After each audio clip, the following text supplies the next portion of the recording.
Bueno, creo que ya empezamos a grabar, entonces la sesión de hoy va a tratar sobre la dialéctica. Los principales temas a tratar van a ser sobre qué es la dialéctica, las leyes fundamentales de la dialéctica según Engels, ley de los cambios cuantitativos en cualitativos, ley de la unidad y lucha de contrarios, ley de la negación, ley de la conexión universal de los fenómenos, resoluciones de las contradicciones dialécticas, dialéctica de clases, estados e imperios, dialéctica de clases, dialéctica de estados e imperios. De acuerdo, empecemos respondiendo a la pregunta ¿qué es la dialéctica? La dialéctica es una idea de origen griego que muchos la atribuyen a Zenón de Elea, a quien Aristóteles llamó el inventor de la dialéctica. A lo largo de la historia, la idea de dialéctica ha tenido muchas interpretaciones, como puede ser la ciencia del movimiento, según Heráclito, que se opone a la metafísica, entendida como concepción de la realidad y aún de la realidad última, de un ser inmóvil, Parménides. Según Gustavo Bueno, esta concepción es muy fácil de objetar por ser indeterminada. También ha sido entendida esta concepción que defiende la multilateralidad de relaciones implicadas en cualquier proceso real. Según el materialismo dialéctico, el término dialéctica implica, en su diccionario filosófico marxista de 1946, significa que todo está interconectado, o monismo, y que hay un proceso continuo de cambio en esta interrelación. Emparentada con esta idea dialéctica es es la que subordina la dialéctica a la totalidad. La principal objeción que levantamos contra esta concepción procede del que solemos llamar principio de Simploqué, formulado por Platón, quien de este modo se convierte en el primero en hacer referencia a una dialéctica materialista sin llamarla así, mientras desarrolla una metodología para distinguir lo que es un verdadero filósofo y lo que es un sofista en el arte de desenmascarar a un supuesto filósofo que no lo es. La disciplina del filósofo es la rigurosa voluntad de distinguir en todo momento lo que es verdadero de lo que es falso, lo que es evidente de lo que es obscuro. Y cualquier filósofo que haya perdido esa voluntad y esa capacidad, parafraseando a Gustavo Bueno, es como un sacerdote que ha perdido su fe, pues ha perdido su razón de ser porque ha perdido la disciplina filosófica. Desde el marxismo podemos definir la dialéctica como la doctrina del desarrollo de lo real en movimiento y permanente cambio, en su forma más completa y profunda y libre de unilateralidad. La doctrina acerca de lo relativo al conocimiento humano que nos da un reflejo de la materia en perpetuo desarrollo y movimiento.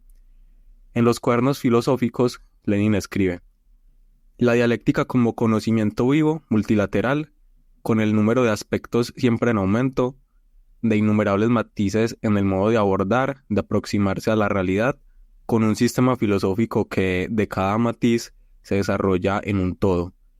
He aquí el contenido inconmensurablemente rico en comparación con el materialismo metafísico, cuya desgracia principal es la de no ser capaz de aplicar la dialéctica a la teoría del reflejo, al proceso y desarrollo del conocimiento. Esta definición de dialéctica viene heredada de la concepción hegeliana, que a su vez Hegel retoma del filósofo presocrático Heráclito de Éfeso. Para Hegel, como para Heráclito, la realidad es puro devenir, incesante transformación. Todo fluye, nada permanece. Pero para Hegel, la idea es la realidad, y a través de un proceso, un movimiento racional dialéctico, la idea se revela a sí misma como la totalidad de lo real, como el espíritu absoluto. En la lógica hegeliana, el movimiento racional que acontece es dialéctico porque apenas afirma algo, tiende a negarlo y a contradecirlo, y luego a superar esta contradicción. Esquemáticamente, para Hegel, esta lógica idealista dialéctica tendría tres tiempos: afirmación, negación de la afirmación y negación de la negación. Alexander Kolleve lo resume así: tesis, antítesis y síntesis. El movimiento dialéctico del pensamiento sería infinito. Toda síntesis se convierte en una tesis, pero a un nivel superior. Esta, a su vez, es negada por una antítesis, para a su vez ser negada y llegar a la nueva síntesis, y así sucesivamente. Pero aún así, para Hegel, habría una síntesis final, el espíritu absoluto. La totalidad final de la realidad, Dios. Pero nosotros, desde nuestra ontología, somos materialistas y negamos el idealismo absoluto de Hegel, aunque rescatamos su dialéctica. Entonces, ¿por qué es importante hablar de dialéctica? Porque debemos explicar la realidad que es material y plural, está en permanente cambio, en permanente movimiento y desarrollo. Debemos dar cuenta además de la articulación general entre la dialéctica materialista y las dimensiones onticomateriales anteriormente descritas en nuestra ontología del materialismo político. La dialéctica materialista aparece en el movimiento de la producción de la símploque, realizadas por el ego trascendental de las dimensiones onticomateriales en mediación también con el ser material trascendental, de U1, de U2 y de U3, que se entretejen dialécticamente en Simploquem a partir de esta ontología del universo en el contexto de nuestra propuesta de vuelta del revés de Marx, nos permite oponernos a la dialéctica bimembre del diamat soviético, dividida, como se sabe, en dialéctica de la naturaleza, dialéctica de la historia. El núcleo fuerte de la dialéctica es el de contradicción. La contradicción como ley general del movimiento y del cambio. Si no hay contradicción, no hay dialéctica. Pero no se puede confundir el conflicto con la contradicción. Toda contradicción es un conflicto, pero no todo conflicto es contradicción. La diferencia es que la contradicción es un conflicto que se resuelve con la superación de los términos opuestos por la tesis-antítesis y emerge un nuevo término, síntesis. En cambio, el conflicto es pura oposición donde no existe esta superación. Por eso Engels, en el Anti-Düring, cuando enunció las 3 leyes de la dialéctica, en la ley de la negación, afirma que para que exista desarrollo dialéctico, la primera negación debe darse de tal modo que la segunda negación siga siendo o se haga posible, es decir, una semilla para transformarse en planta debe negarse como semilla, pero esta negación de la semilla no significa su destrucción, sino su superación, su transformación en una forma superior de existencia. Por eso decimos que el capitalismo es una etapa de desarrollo y cuando los comunistas negamos esta etapa de desarrollo, no pretendemos destruirla, sino superarla alcanzando una nueva etapa de desarrollo, la cual ha de contener los aspectos positivos de las etapas anteriores, del mismo modo que el capitalismo sigue conservando elementos de modos de producción anteriores, feudalismo, esclavismo, etc. En el modo de producción comunista seguirán existiendo elementos del modo de producción capitalista. Por eso Santiago Hermesilla, basándose en Marx y Bueno, dice que, ahora bien, hay que reconocer que en cualquier forma de socialismo, las personas realizarían tareas análogas a las que se realizan en el capitalismo. Martillean, atornillan, escriben, mastican, riñen, presencian partidos de fútbol. El hombre nuevo no aparece repentinamente, lo que equivale a reconocer que, de la misma manera en que el capitalismo todavía se conservan instituciones provenientes de modos de producción anteriores, esclavismo, feudalismo, transición mercantilista, debidamente transformadas, lo mismo ocurriría en el socialismo y en el comunismo, aunque a priori no podamos saber cuáles. Las leyes fundamentales de la dialéctica según Engels. En su obra Anti-Düring, Engels presenta las 3 leyes de la dialéctica. Estas leyes, basadas en la filosofía de Hegel, pero reinterpretadas desde una perspectiva materialista, son las siguientes. Primero, ley de los cambios cuantitativos en cualitativos. Segunda, ley de la unidad y lucha de contrarios, clases o contradicción. 3. Ley de la negación. Cuarto, ley de la conexión universal de los fenómenos, esta última formulada por Stalin. Ley de los cambios cuantitativos en cualitativos. Según esta ley, los cambios cuantitativos, cantidad, acumulativos en un fenómeno pueden llevar a cambios cualitativos, cualidad. Es decir, pequeñas variaciones cualitativas pueden acumularse hasta un punto crítico en el que se produce una transformación cualitativa, dando lugar a una nueva realidad o estado. Ejemplo, el agua calentándose. A medida que se le añade calor, su temperatura aumenta, cambio cualitativo. Al llegar a 100 grados Celsius, se convierte en vapor, cambio cualitativo. Este cambio de estado líquido a gas ilustra cómo una acumulación gradual de calor puede llevar a una transformación radical en la naturaleza del agua. Otro ejemplo puede ser la evolución de las especies donde la acumulación de pequeños cambios cuantitativos puede dar lugar a un gran salto cualitativo de diferenciación entre dos especies. Segundo, ley de la unidad y lucha de contrarios. Esta ley establece que todo fenómeno o proceso de la naturaleza, la sociedad y el pensamiento contiene contradicciones internas que son la fuente de su desarrollo y su cambio. Los contrarios o polos opuestos coexisten en una relación dinámica y su interacción produce movimiento y evolución.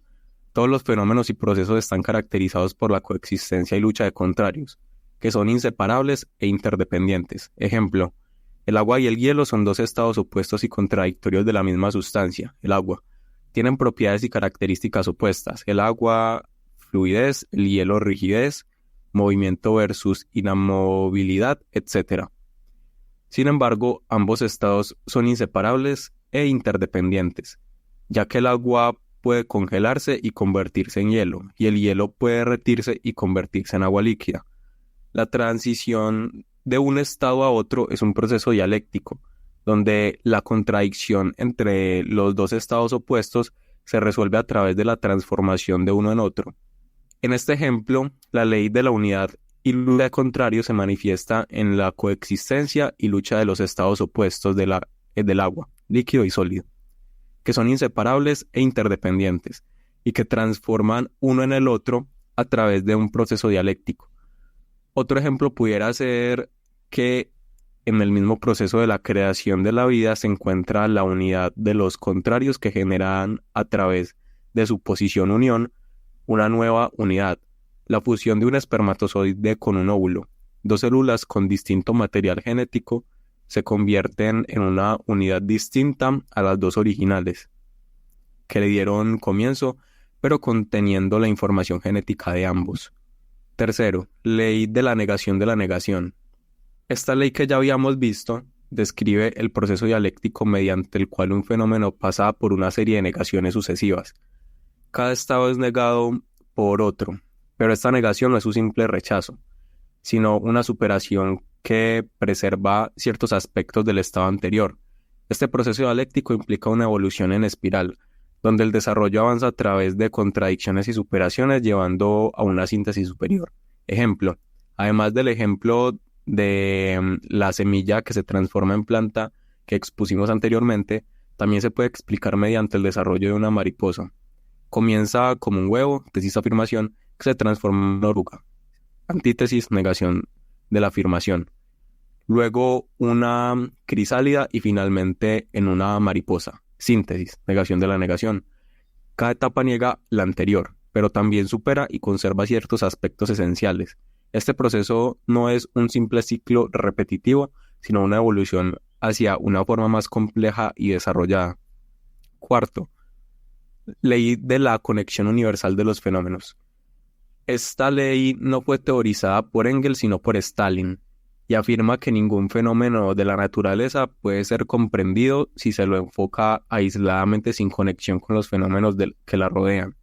Es decir, todo fenómeno puede ser comprendido y explicado solamente si se lo examina en su conexión indisoluble con los fenómenos circundantes y condicionado por ellos.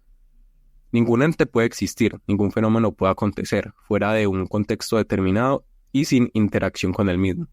Estas leyes son fundamentales en la interpretación marxista de la realidad y se aplican tanto a la naturaleza como a la sociedad y el pensamiento humano.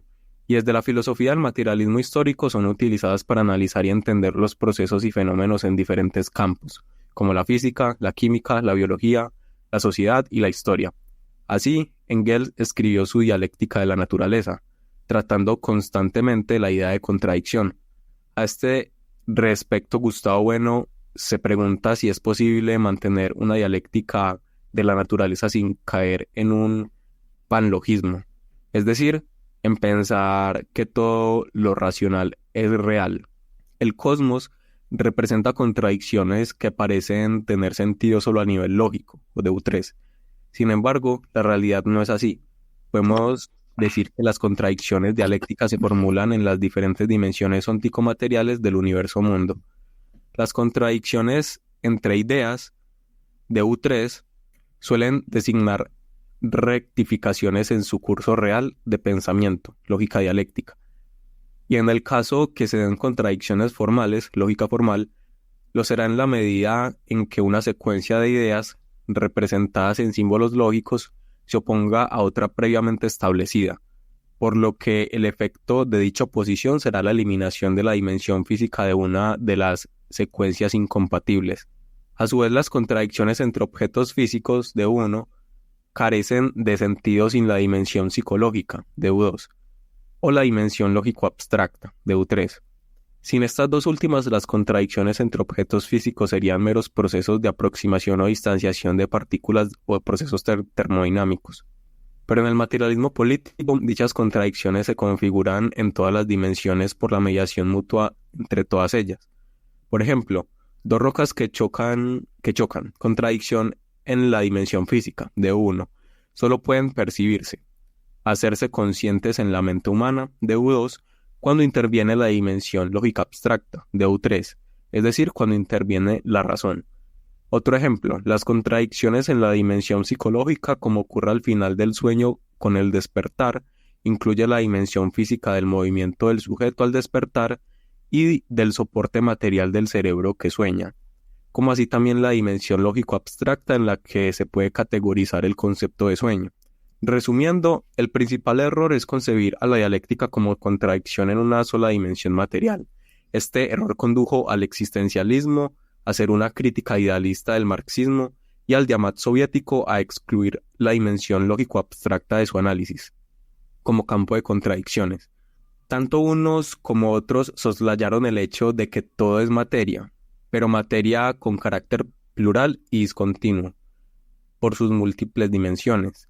Todo es material, y por lo tanto, la oposición aristotélica materia-forma, lo existente y su representación abstracta, solo es un caso especial de oposición entre contenidos materiales diversos.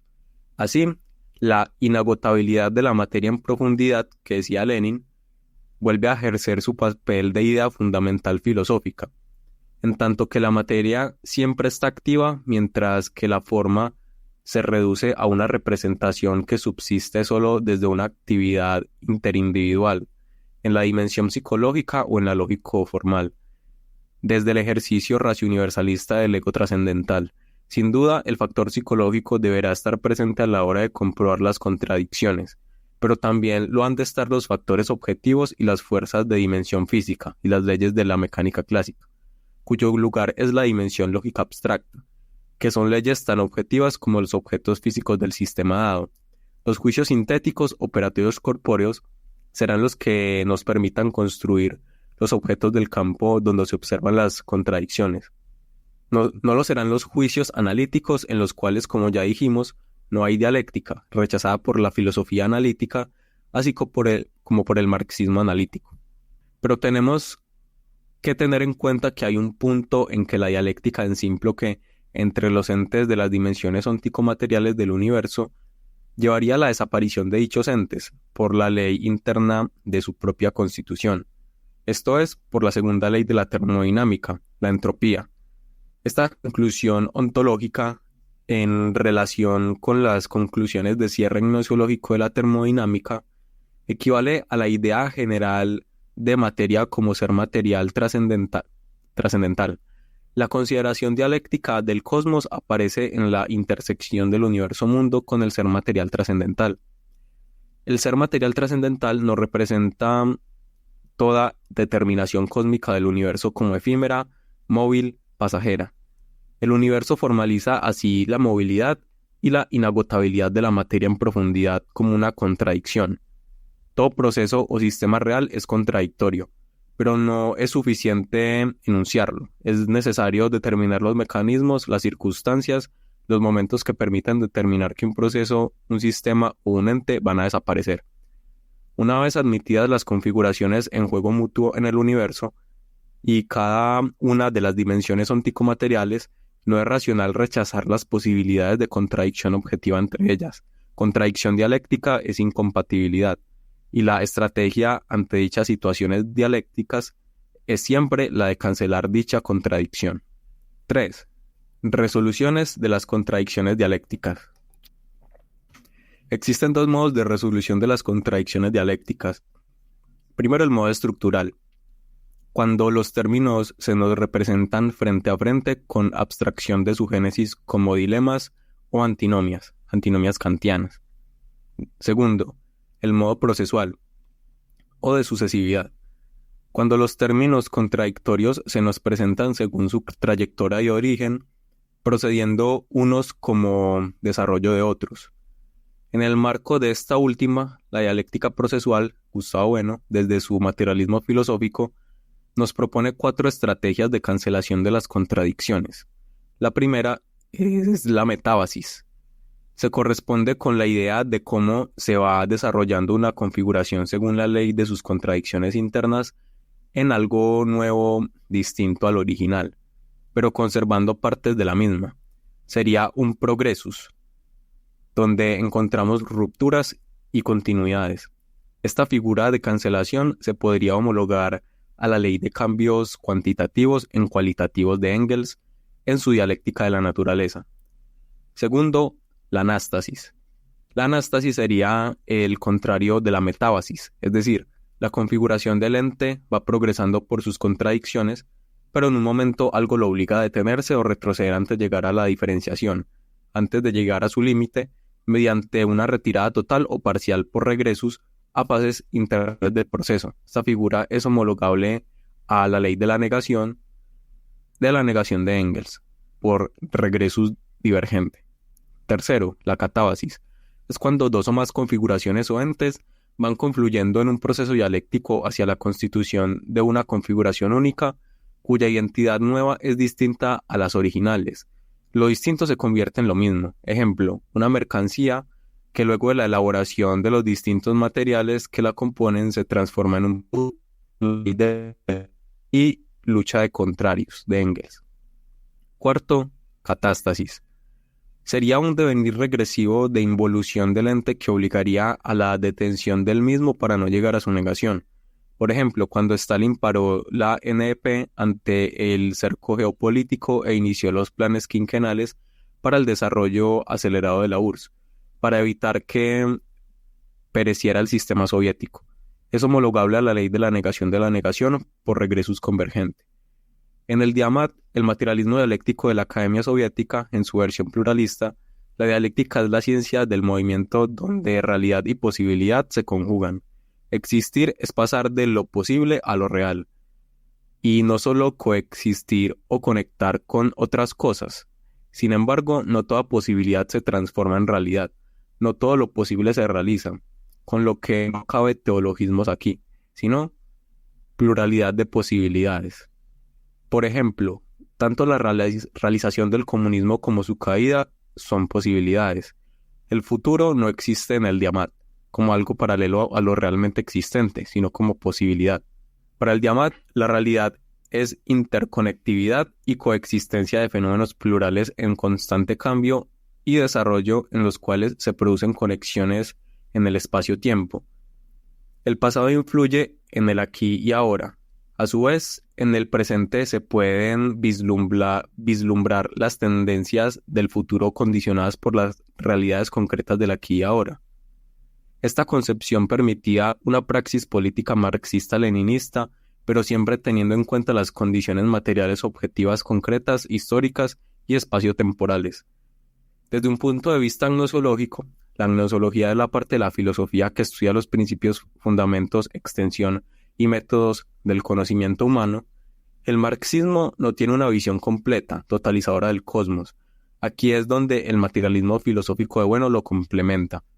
Pero de todas maneras, esto no disminuye el carácter totalizador de la praxis humana y del conocimiento desplegado históricamente, estableciendo nexos cada vez más profundos a través del ego trascendental, en el universo que lo rodea, del que forma parte y que él clasifica. Ahora bien, estos nexos tienen un límite y ese límite es el ser material trascendental. Toda esta exposición sobre la dialéctica y antes sobre la ontología pluralista del materialismo filosófico y el materialismo político nos permiten comprobar que este pluralismo ya presente en la tradición clásica marxista, tanto en Marx como de las tendencias pluralistas del Diamat soviético. Por lo tanto, estas líneas generales de una ontología materialista pluralista que implique romper con el monismo y el teologismo del Diamat, en el gnosticismo, el nihilismo y el teoreticismo del materialismo filosófico, como así también el hipercriticismo de los marxistas occidentales, nos permitirían, partiendo de ellas, ir hacia una concepción materialista de la vida política que tome partido por una concepción fuerte de la filosofía, en lo que a su implantación política se refiere, desde el poder político con pretensiones totalizadoras, trascendentales, de transformación crítica de la realidad a la máxima escala posible. Dialéctica de clases, estados, imperios. Dialéctica de clases. Como ya hemos dicho, el hombre es un animal que no puede existir sino produciendo sus medios de vida. Es al producir que el hombre conoce el mundo, lo estudia y lo transforma, y al transformarlo, se transforma a sí mismo. En este proceso de producción surgen relaciones sociales, relaciones entre personas y entre grupos de personas, determinadas por la posesión de los medios para producir. En cada sociedad política, el grupo de personas que es dueña de los medios de producción de vida, tierra, las industrias, las maquinarias, los recursos, etc., es la clase dominante de cada época. Es la clase que, al ser dueña de los medios para producción, reproducir la vida y la sociedad humana, impone sus intereses, su cosmovisión, ideología y voluntad al conjunto de la sociedad política. Esta relación que se produce entre los dueños de los medios de producción y los desposeídos de los mismos es lo que denominamos dialéctica de clases. Es dialéctica porque los intereses de estas dos clases son generalmente contradictorios, aunque se necesitan una a la otra para existir. No puede existir burguesía sin proletariado y no puede existir proletariado sin burguesía. Son relaciones generalmente contradictorias porque lo que beneficia a una clase perjudica a otra y viceversa. Y esta no es una hipótesis marxista, sino una realidad material que antes que Marx ya habían descrito economistas y pensadores como Hegel, su dialéctica del amo y el esclavo, o el mismo Adam Smith, padre de la economía política del liberalismo. Los salarios corrientes dependen en todos los lugares del contrato que se establece normalmente entre dos partes, cuyos intereses en modo alguno son coincidentes. Los trabajadores desean conseguir tanto y los patrones entregar tan poco como sea posible. Los primeros están dispuestos a asociarse para elevar los salarios y los segundos para disminuirlos. No resulta, empero, difícil prever cuál de las dos partes se impondrá habitualmente en la puja y forzará a la otra a aceptar sus condiciones. Los patronos, al ser menos, pueden asociarse con más facilidad, y la ley además autoriza o al menos no prohíbe sus asociaciones, pero sí prohíbe las de los trabajadores. No tenemos leyes del Parlamento contra las uniones que pretendan rebajar el precio del trabajo, pero hay muchas contra las uniones que aspiran a subirlo. Además, en todos estos conflictos, los patronos pueden resistir durante mucho más tiempo. Un terrateniente, un granjero, un industrial o un mercader, aunque no empleen a un solo obrero, podrían en general vivir durante un año o dos del capital que ya han adquirido, pero sin empleo, muchos trabajadores no podrían resistir ni una semana. Unos pocos podrían hacerlo un mes y casi ninguno un año. Son estas relaciones de producción su fundamento, su origen, sus causas, su desarrollo y su superación, lo que trata de entender y explicar Marx en la mayoría de sus obras. En la producción social de su vida, los hombres entran en determinadas relaciones necesarias e independientes de sus voluntades, relaciones de producción que corresponden a una determinada fase de desarrollo de sus fuerzas productivas materiales. El conjunto de estas relaciones de producción constituye la estructura económica de la sociedad, que tiene una base real sobre la cual se edifica una superestructura jurídica y política a la cual corresponden determinadas formas sociales de conciencia. El modo de producción de la vida material condiciona, y por lo tanto, en general, el proceso de la vida social, política y espiritual. Pero Marx y Engels advirtieron el peligro del reduccionismo de su tesis. Al respecto, escribía Engels que, según la concepción materialista de la historia, el factor que en última instancia determina la historia es la producción y la reproducción de la vida real. Ni Marx ni yo hemos afirmado nunca más que esto. Si alguien tergiversa diciendo que el factor económico es el único determinante, convertirá aquella tesis en una frase vacua, abstracta, absurda. La situación económica es la base, pero los diversos factores de la superestructura que sobre ella se levantan ejercen también su influencia sobre el curso de las luchas históricas y determinan predominantemente, en muchos casos, su forma. Es un juego mutuo de acciones y reacciones entre todos estos factores, es decir, si bien hay factores predominantes, todos los factores existentes en la realidad social son términos que interactúan, son factores determinantes que a su vez son determinados. Dialéctica de estados e imperios. La dialéctica de clases, que es interna de cada sociedad política, se da luego externamente a través de la dialéctica entre sociedades políticas, dialéctica de estados y de imperios. Así la dialéctica de clases sigue vigente, siendo la dialéctica de estados e imperios su expresión geopolítica, pues es la forma en que la clase dominante de una sociedad política se relaciona con las clases dominantes de otras sociedades políticas. Es posible entender cómo funciona el mundo sin entender cómo ha funcionado históricamente la dialéctica de estados e imperios, es decir, la geopolítica. El poder en geopolítica es un juego de suma cero. Entre más poder tienen unos estados, menos poder tienen las potencias hegemónicas y viceversa. Entre menos poder y más minúsculos son otros estados, más poder tienen las potencias hegemónicas. Por eso su afán por balcanizar todo lo que puedan hacerle sombra. Esto es algo que las potencias tienen claro. El politólogo estadounidense Graham Allison lo explica utilizando el concepto de la trampa de Tucídides, que dice que un imperio comienza a menguar ante el crecimiento de otro imperio que puede ocupar su lugar, y este imperio va a hacer todo lo posible a nivel bélico para impedir que su caída ocurra, es decir, puede morir matando. Fue el ascenso de Atenas y el temor que eso inculcó en Esparta lo que hizo que la guerra fuera inevitable. Tucídides.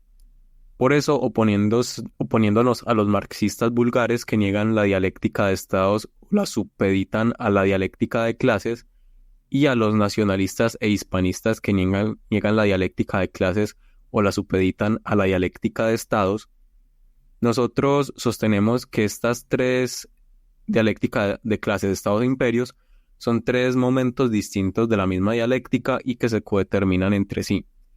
No es posible entender una sin entender la otra, por tanto, no se pueden separar. Lo único que podemos hacer es disociarlas para estudiarlas y entender concretamente las determinaciones en cada uno de los momentos de la dialéctica.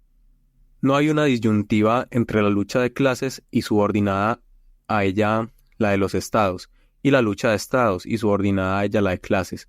Lo que hay es una codeterminación de ambos momentos en una dialéctica única. A través de la dialéctica de estados es como cobrará realidad efectiva interestatal la dialéctica de clases, lo que a su vez implica que la dialéctica entre estados niega que contar para explicarse y entenderse con la dialéctica de clases, que tenga que contar, perdón.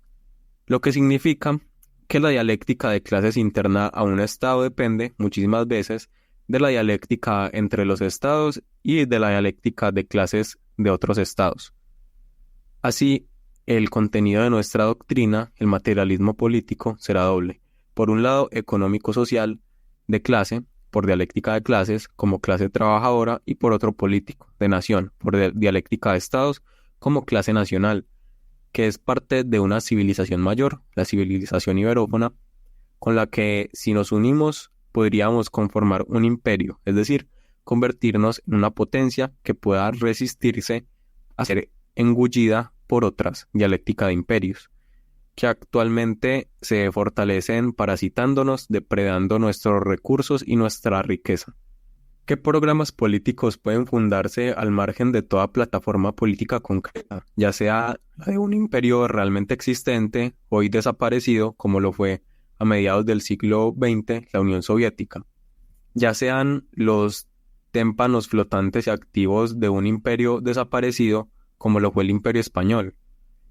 El sugerir la elección de una plataforma internacional, no nacional ni nacionalista, como puede hacerlo la comunidad hispánica, iberófona. Para apoyar en ella planes y programas políticos no significa voluntad alguna de restablecer un imperio fenecido. Por de pronto significa solo voluntad de resistirse a ser engullido por otros imperios que actualmente sí están actuando como tales imperios. Para resistir a estos imperios, Juan Bautista Fuentes Ortega nos propone una plataforma fantasma, a saber, la idea de un proletariado mundial atributivo como contrafigura del capitalismo universal, una plataforma que no existe en ninguna parte y que solo sirve para llenar la boca de algunos revolucionarios utópicos. Por eso nuestro objetivo es hacer que la clase trabajadora, la clase dominante de nuestra sociedad política dentro del momento de la dialéctica de clases, y hacer de nuestra sociedad política una sociedad dominante dentro del momento de dialéctica de estados, y esto solo se consigue alcanzando el umbral de poder necesario. En términos de la teoría de insubordinación fundante de Marcelo Gullo, para equipararnos a los poderes internacionales que nos someten, es decir, construyendo un imperio generador de escala continental intercontinental, al unirnos con las demás naciones con las que compartimos la misma matriz cultural civilizatoria. La única forma de hacer de nuestra sociedad política un imperio, es decir, una potencia, es uniéndonos como clase y como bloque civilizatorio que somos con todas las demás naciones iberoparlantes, porque mis intereses como trabajador colombiano son los mismos que los de un trabajador argentino, chileno, peruano, mexicano o cualquier ciudadano de cualquier país iberófono. ¿Y por qué de un país iberófono y no de cualquier país del mundo? Por el importante hecho de que con un mexicano o con un ecuatoriano me puedo entender, puedo dialogar, su sociedad y la mía son compatibles, no nos tenemos que imponer ninguna religión, ninguna lengua, ninguna idiosincrasia, porque son completamente compatibles la suya y la mía, porque son la misma. A esto nos referimos cuando hablamos de dialéctica de clases, estados e imperios. Perfecto. Bueno, como acabamos de leer, en el taller de hoy vamos a hablar de la dialéctica. Realmente para hablar de la dialéctica, solo de la dialéctica en profundidad se requeriría todo un curso completo. Pero vamos a tratar de tomar como lo más importante, así muy superficialmente. Y bueno, si alguien quiere profundizar en eso, después pueden profundizar en preguntas por el chat o les podemos recomendar lecturas, porque esto es un tema bastante extenso, la dialéctica, desde su historia. Bueno, como vieron, empezamos en el artículo diciendo que bueno, la dialéctica es una idea de origen griego. Muchos le atribuyen a Zenón de Elea, a quien Aristóteles llamaba el inventor o el padre de la dialéctica. Entonces, bueno, empezamos el artículo hablando o sea, no lo voy a leer otra vez, ¿no? Empezamos el artículo hablando de las distintas definiciones de dialéctica que han habido a lo largo de la historia, y Gustavo Bueno ha ido objetando varias de ellas, hasta el final quedarnos con una definición de dialéctica, que es la que nos interesa para este artículo, para esta sesión, para este taller de hoy, que es la contradicción. La esencia de la dialéctica es la contradicción. Como dice, toda contradicción es un conflicto, pero no todo conflicto es contradicción.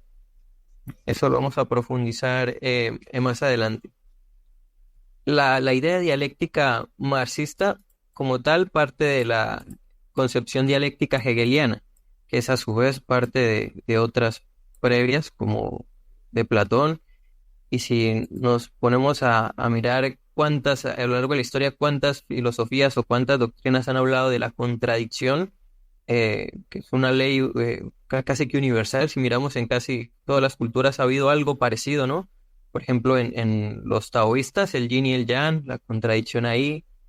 Heráclito en la filosofía presocrática, o lo que Gustavo Bueno llamaba la metafísica presocrática, también hablaba de la contradicción. Decía que todo está en constante cambio y que todo fluye, y que postulaba una ley de la unidad de los opuestos, y que los opuestos son interdependientes, se necesitan para existir, la existencia del uno del otro.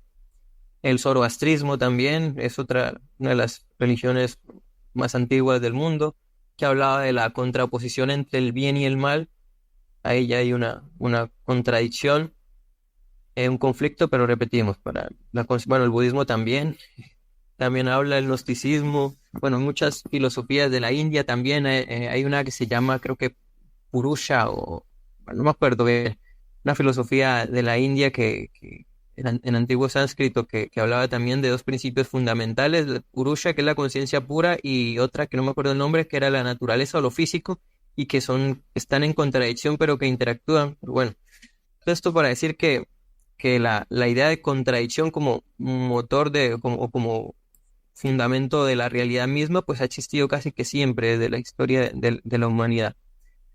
Ahora, desde una concepción materialista de esa contradicción, es que esa contradicción es conflicto, pero no todo conflicto es contradicción, bueno, ya veremos más adelante. El que mejor logró esquematizar la dialéctica fue Hegel, la dialéctica hegeliana, pues famosísima. Creo que casi todos la habrán visto, la habrán escuchado hablar de ella en algún momento. Que él hablaba de tres momentos dialécticos. Una afirmación. Siempre que hay una afirmación surge una negación de esa afirmación.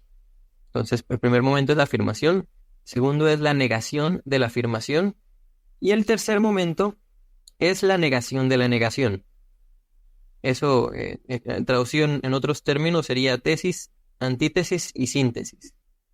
Lo que pasa es que Hegel era idealista y él concebía que este proceso de afirmación, negación de la afirmación y negación de la negación, es decir, ese proceso de tesis, antítesis y síntesis, no es infinito. Es decir, que como una afirmación, surge la afirmación y surge la negación de esa afirmación, y al relacionarse, al resolverse esa contradicción que se genera ahí, surge una síntesis, que es la negación de la negación, que se convierte en una nueva tesis, a la que le surge una nueva antítesis, y en esa resolución surge una nueva síntesis, que se convierte en una nueva tesis, a la que le surge una nueva antítesis, y así hasta un momento en el que, como cada síntesis contiene y supera las tesis anteriores, es una tesis mayor la que surge entonces de esta superación, ¿no? Entonces surge la tesis, surge la antítesis que la niega, y al surgir la síntesis las reúne a las dos, las contiene a las dos y las supera de algún modo.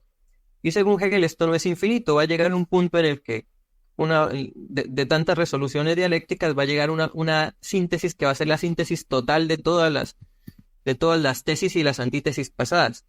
Eso es lo que Hegel llamaba el espíritu absoluto, que no concebía la dialéctica como infinita. Para él eso era Dios, era la idea en mayúscula. Pues nosotros negamos eso. Nosotros decimos que sí, el proceso dialéctico que describe lo tomamos, pero decimos que es infinito. No se puede saber que haya un punto final. Entonces es infinito. Entonces, más o menos, esta es la dialéctica de Hegel, pero nosotros decimos que esta dialéctica no solo se da en una dimensión de materialidad. ¿Recuerdan las dimensiones de materialidad del taller pasado? Bueno, no sé si sea necesario recordarlas. Pronto un repaso, DU1, DU2 y DU3. Bueno, los marxistas y los materialistas del Diamant soviético, que era la filosofía de la URSS, ellos afirmaban que esta dialéctica casi que solo se da en la naturaleza. Ellos oponían la dualidad dialéctica de la naturaleza y dialéctica de la historia. Y negaban como que en otros planos o en otras dimensiones de materialidad pudieran surgir dialécticas, o entre ellas, entre el DU1 y el DU2 y el DU3, porque ellos no manejaban estas categorías, eran monistas. Entonces ellos entendían la dialéctica en un solo sentido.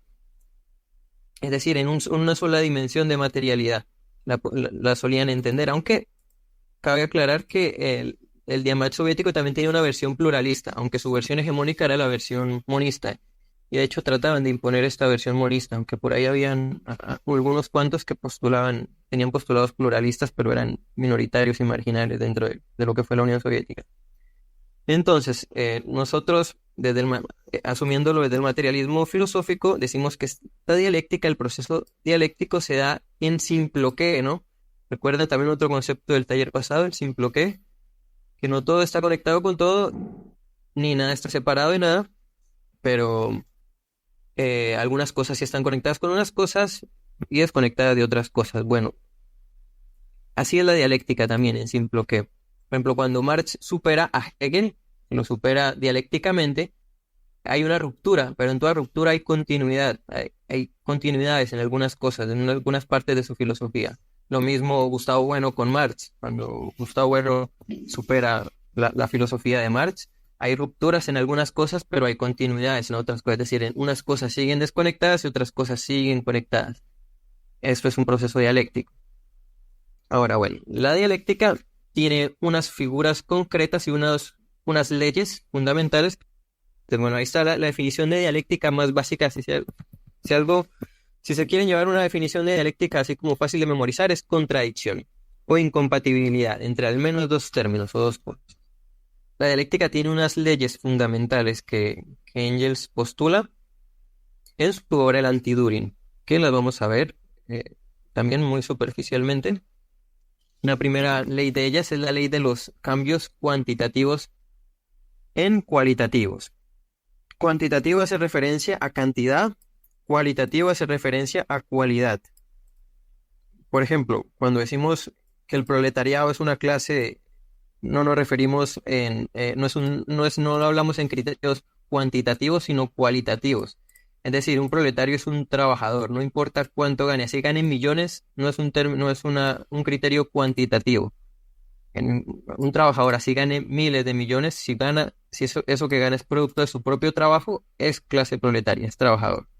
Si el dinero que recibe es producto del trabajo de otros, del que se apropia y obtiene ganancias, pues es un capitalista, es un burgués. Por eso la cuestión de clases, de la dialéctica de clases entre burguesía y proletariado no es cuantitativa, sino es cualitativa. Es la cualidad mediante la cual, o la manera mediante la cual se obtiene, te ganas la vida. No importa cuánto ganas, o sea, puede ser millonario, multimillonario y ser de clase trabajadora. Bueno, esto como pequeño paréntesis. Bueno, la primera ley es la ley de los cambios cuantitativos en cualitativos. Según esta ley, bueno, una acumulación de pequeños cambios, una cantidad de pequeños cambios pueden alterar un fenómeno hasta llevarlo a una nueva etapa o una nueva cualidad. El ejemplo que estaba en el artículo, ¿no? Cuando el agua está calentándose, a medida que se le añade calor, pues la temperatura va aumentando no sé, de 10 grados a 100 grados cuantitativamente, y al llegar hasta los 100 grados ocurre un cambio cualitativo, que es ya que el agua se convierte en vapor.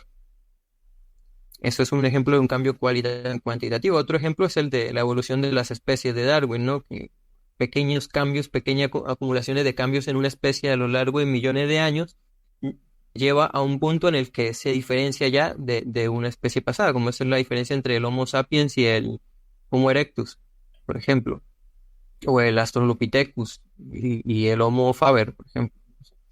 Llevan ahí ya pequeños cambios. Pequeños cambios llevan a un cambio mayor, de cantidad a calidad, a cualidad. Perdón. Segundo, la segunda ley es la ley de unidad y lucha de contrarios. Esto establece que todo fenómeno o todo proceso de la naturaleza contiene contradicciones internas, que son la fuente de su desarrollo y cambio, ¿no? Esto, como les decía, esto lo han postulado casi que todas las filosofías casi que todas, ¿sí?, de la historia, el yin y el yang, todo esto que hay una lucha interna, ¿no? Entre cada cosa, entre contrarios. Son polos opuestos que coexisten y están en una relación dinámica y pues su interacción produce movimiento y evolución. Por ejemplo, el ejemplo que está ahí en el artículo es el hielo y el agua, ¿no? Están dentro del el H2O, pues son inherentes estas dos características, la solidez y la liquidez, ¿no? La fluidez y la rigidez. Son cosas opuestas, el movimiento versus inmovilidad. Son inherentes ahí dentro de la misma materia que es el H2O, el agua. Están internas ahí estas dos. Entonces, la ley de unidad y lucha de contrarios es eso, que internamente dentro de los fenómenos hay contradicciones. Hegel también postulaba una dialéctica más o menos parecida cuando él hablaba de la contradicción entre lo concreto y lo abstracto. Pero bueno, esto sí ya es hegeliano, no es como tal marxista, pero es muy interesante. Yo me acuerdo que cuando estudié la dialéctica de Hegel, yo sentí como un momento de iluminación después de entender eso, porque primero leer a Hegel es muy difícil entenderlo.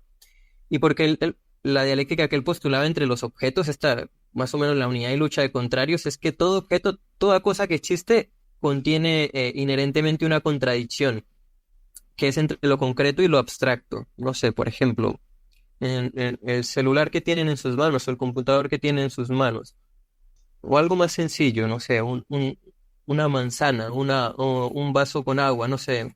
Bueno, el celular. Tienen el celular. Tiene dos características que están en contradicción, que es lo concreto y lo abstracto. Hay una dialéctica entre estas dos cosas. Y Hegel decía, bueno, ¿qué es lo concreto y qué es lo abstracto? Uno creería que lo concreto es está a la vista, ¿no? El color del celular, el tamaño, el peso, sus dimensiones. Eso se asumiría como lo concreto, pero Hegel solía darle la vuelta a las cosas. Y decía que no, esto que vemos aparentemente, que vemos con nuestros sentidos, que percibimos el color del celular, el peso, el tamaño, eso es lo abstracto. Lo concreto en el celular es todo el proceso que llevó para hacerse el celular, es decir, todo lo que está detrás del celular, cómo fue ensamblado, en qué condiciones, quiénes lo ensamblaron, cómo lo ensamblaron, cuánto les tomó, o sea, todo lo que está detrás, todo lo que no es aparente ahí, todo lo que no se ve, eso es lo concreto. Y lo que vemos externamente es lo abstracto. Entonces, eso aplica para todo, ¿no? Cuando, no sé, cuando ven un auto, pues el color, el modelo, el año, la marca, no sé, las velocidades, el número de cambios, si es automático o no. Bueno, estas cosas serían lo abstracto, lo que está a la vista, y lo concreto sería todo lo que está detrás de él, todo lo que no podemos percibir. Su fabricación, el modo en el que fue hecho, ¿no? Los trabajadores que lo ensamblaron, el lugar donde se ensambló, bueno, todo el proceso, todo eso. Eso solo para ejemplificar, bueno, que internamente dentro de cada objeto hay una contradicción también entre lo concreto y lo abstracto. Esto lo postulaba Hegel más o menos así, o sea, es algo más o menos así, no es exactamente, ¿no? Porque esto de Engel ya es una superación de eso. Pero bueno, la tercera, la ley de la negación de la negación. Esta ley, pues, es el proceso dialéctico mediante el cual un fenómeno pasa por una serie de negaciones sucesivas, o sea, cada estado es negado por otro, pero esta negación no es un simple rechazo, sino una superación, que, como les decía, cuando les expliqué cuando Marx superó a Hegel, preserva cosas del estado anterior y supera otras. En toda ruptura hay continuidad y en toda continuidad hay ruptura. Esto es muy importante a la hora de entender porque hay mucha gente que se cree marxista, se cree comunista y buscan acabar con el capitalismo, ¿no? Quieren destruir el capitalismo y ni Marx postuló eso, ni ningún comunista serio pretende destruir el capitalismo. Que precisamente esta figura de la negación, la ley de la negación es el claro ejemplo.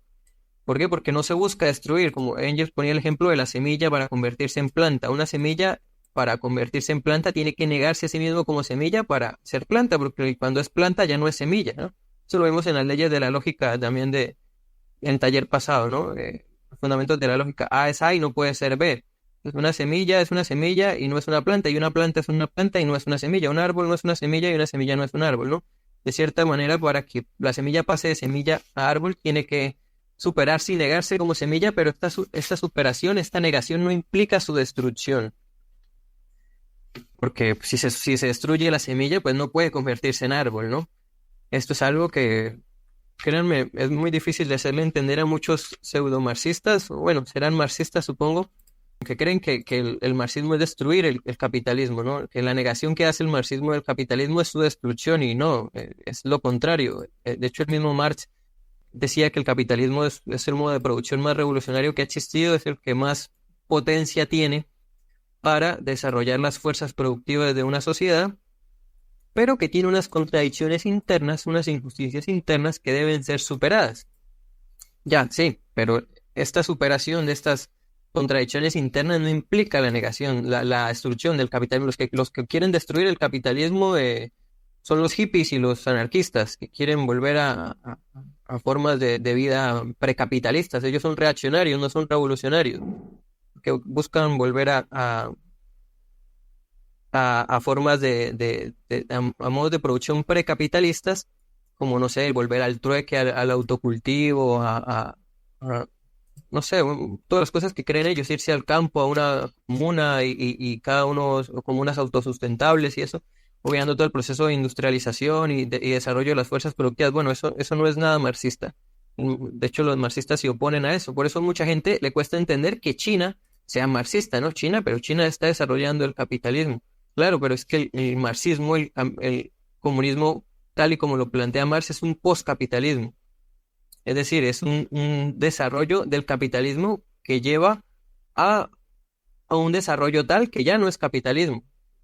Claro, pueden existir modos de producción postcapitalistas que no sean comunistas. Eso sí puede llegar a ser, pero porque esto es algo que postulaba también la Unión Soviética, la filosofía de la Unión Soviética, que como entendían esta dialéctica, que el comunismo es la superación del capitalismo, ellos entendían que sí o sí la evolución de la historia va a llevar del capitalismo al comunismo. O sea, que el comunismo era inevitable, lo entendían en la vertiente hegemónica de la Unión Soviética, que era su versión monista, eso se llama teleologicismo, que es la filosofía de los destinos, o sea, que algo ya está destinado a ser sí o sí. Entonces, que el desarrollo mismo del capitalismo va a llevar a un modo de producción comunista sí o sí, porque el comunismo es la superación del capitalismo. Claro, bueno, nosotros creemos que es una posibilidad, pero no que sea inevitable, que sí pueden existir modos de producción postcapitalistas que no sean comunistas. No somos teleologicistas, que creemos que el comunismo sea inevitable. No, el comunismo será viable si se construye y si se dan las condiciones materiales para construirlo. Si no, pues no. Y bueno, en ese sentido, China, eso es lo que está haciendo. China está desarrollando el capitalismo para construir un socialismo. Bueno, está construyendo el socialismo, que es la etapa previa entre capitalismo y comunismo, y ellos planean para el 2049, que son los 100 años de su revolución, haber alcanzado el modo de producción comunista. Veremos si lo logran. Pero en ese sentido, sí son marxistas, sí es marxismo. Lo que ellos hacen, si uno lee su constitución, ahí mismo dicen que es un Estado socialista, marxista, de principios marxistas, claro que adaptado a su idiosincrasia nacional. Y ellos, pues, ustedes miran, ellos son liberales en unos aspectos, pero son proteccionistas en otro. Por ejemplo, en el micromercado, allá todo el mundo puede emprender como quiera, puede hacer negocio como quiera, hacer libre comercio como quiera, hasta cierto punto. Si tu empresa llega a crecer, llega a un punto en que crece mucho, ya el Estado, el gobierno, te exige que hayan miembros del Partido Comunista que sean accionistas de esa empresa. Casi todas las empresas grandes de China son cooperativas. Huawei y muchas empresas más de carros, de autos, bueno, son cooperativas, es decir, son de sus propios trabajadores. Es decir, ellos son liberales en lo micro, pero proteccionistas, socialistas en lo macro. Tú desde lo micro, cualquier persona puede emprender cualquier negocio que quiera y hasta te van a ayudar y te van a reducir impuestos y te van a ayudar. Pero si tu empresa llega a crecer mucho, demasiado, llega un punto en el que ellos te van a controlar porque no puede ser más poderoso el capitalista que el conjunto de la sociedad. Eso es lo que controlan allá, pero bueno, ahí. Eso solo para explicar un poco esto que es importante. Igual pueden creer que, como decía Gustavo, bueno, dicen que me estoy saliendo por las ramas, pero es que esto es del tema principal, esto es la esencia de lo que estamos hablando, aunque parezca que me estoy saliendo por las ramas. Así que bueno, la ley de la negación es eso, que la negación es su superación, no su destrucción. La cuarta ley es la ley de la conexión universal de los fenómenos, que esta pues ya fue teorizada por Stalin, no por Engels, que afirma que ningún fenómeno de la naturaleza puede ser comprendido si se lo enfoca aisladamente, sin conexión con los demás fenómenos que lo rodean. Es decir, que todo fenómeno debe ser comprendido y explicado solamente si se lo examina en su conexión con los fenómenos circundantes, o sea, con lo que lo condiciona. Esta ley, más o menos, si uno la analiza desde una versión pluralista, es más o menos el simploque. Lo que pasa es que para el diamante soviético esto era monista, que todo está conectado con todo, entonces siempre hay algo conectado con algo. Y no, o sea, está negando que hayan fenómenos aislados de todo, de todas las cosas, que no tengan conexión con nada. Eso es evidente. No hay nada como que tenga su origen en sí mismo. Todo está conectado de alguna manera con algo, pero no todo está conectado con todo, ¿no? Ahí es cuando nosotros nos distanciamos un poco de esta concepción de la Unión Soviética y decimos que sí, esta ley es así, que la ley de la conexión universal de los fenómenos entendida, pero en el simplo, que es decir, unas cosas están conectadas con unas cosas. Esto ya lo expliqué el taller pasado, pero creo que no está de más de pronto recordarlo un poco. Unas cosas están conectadas con unas cosas, pero separadas de otras cosas. No todo está conectado con todo. Que básicamente es como una interpretación de esta ley.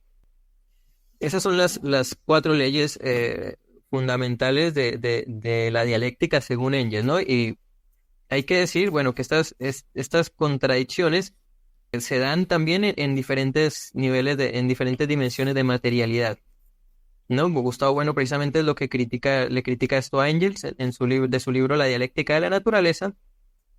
Dice que sería caer en una especie de paralogismo decir que, que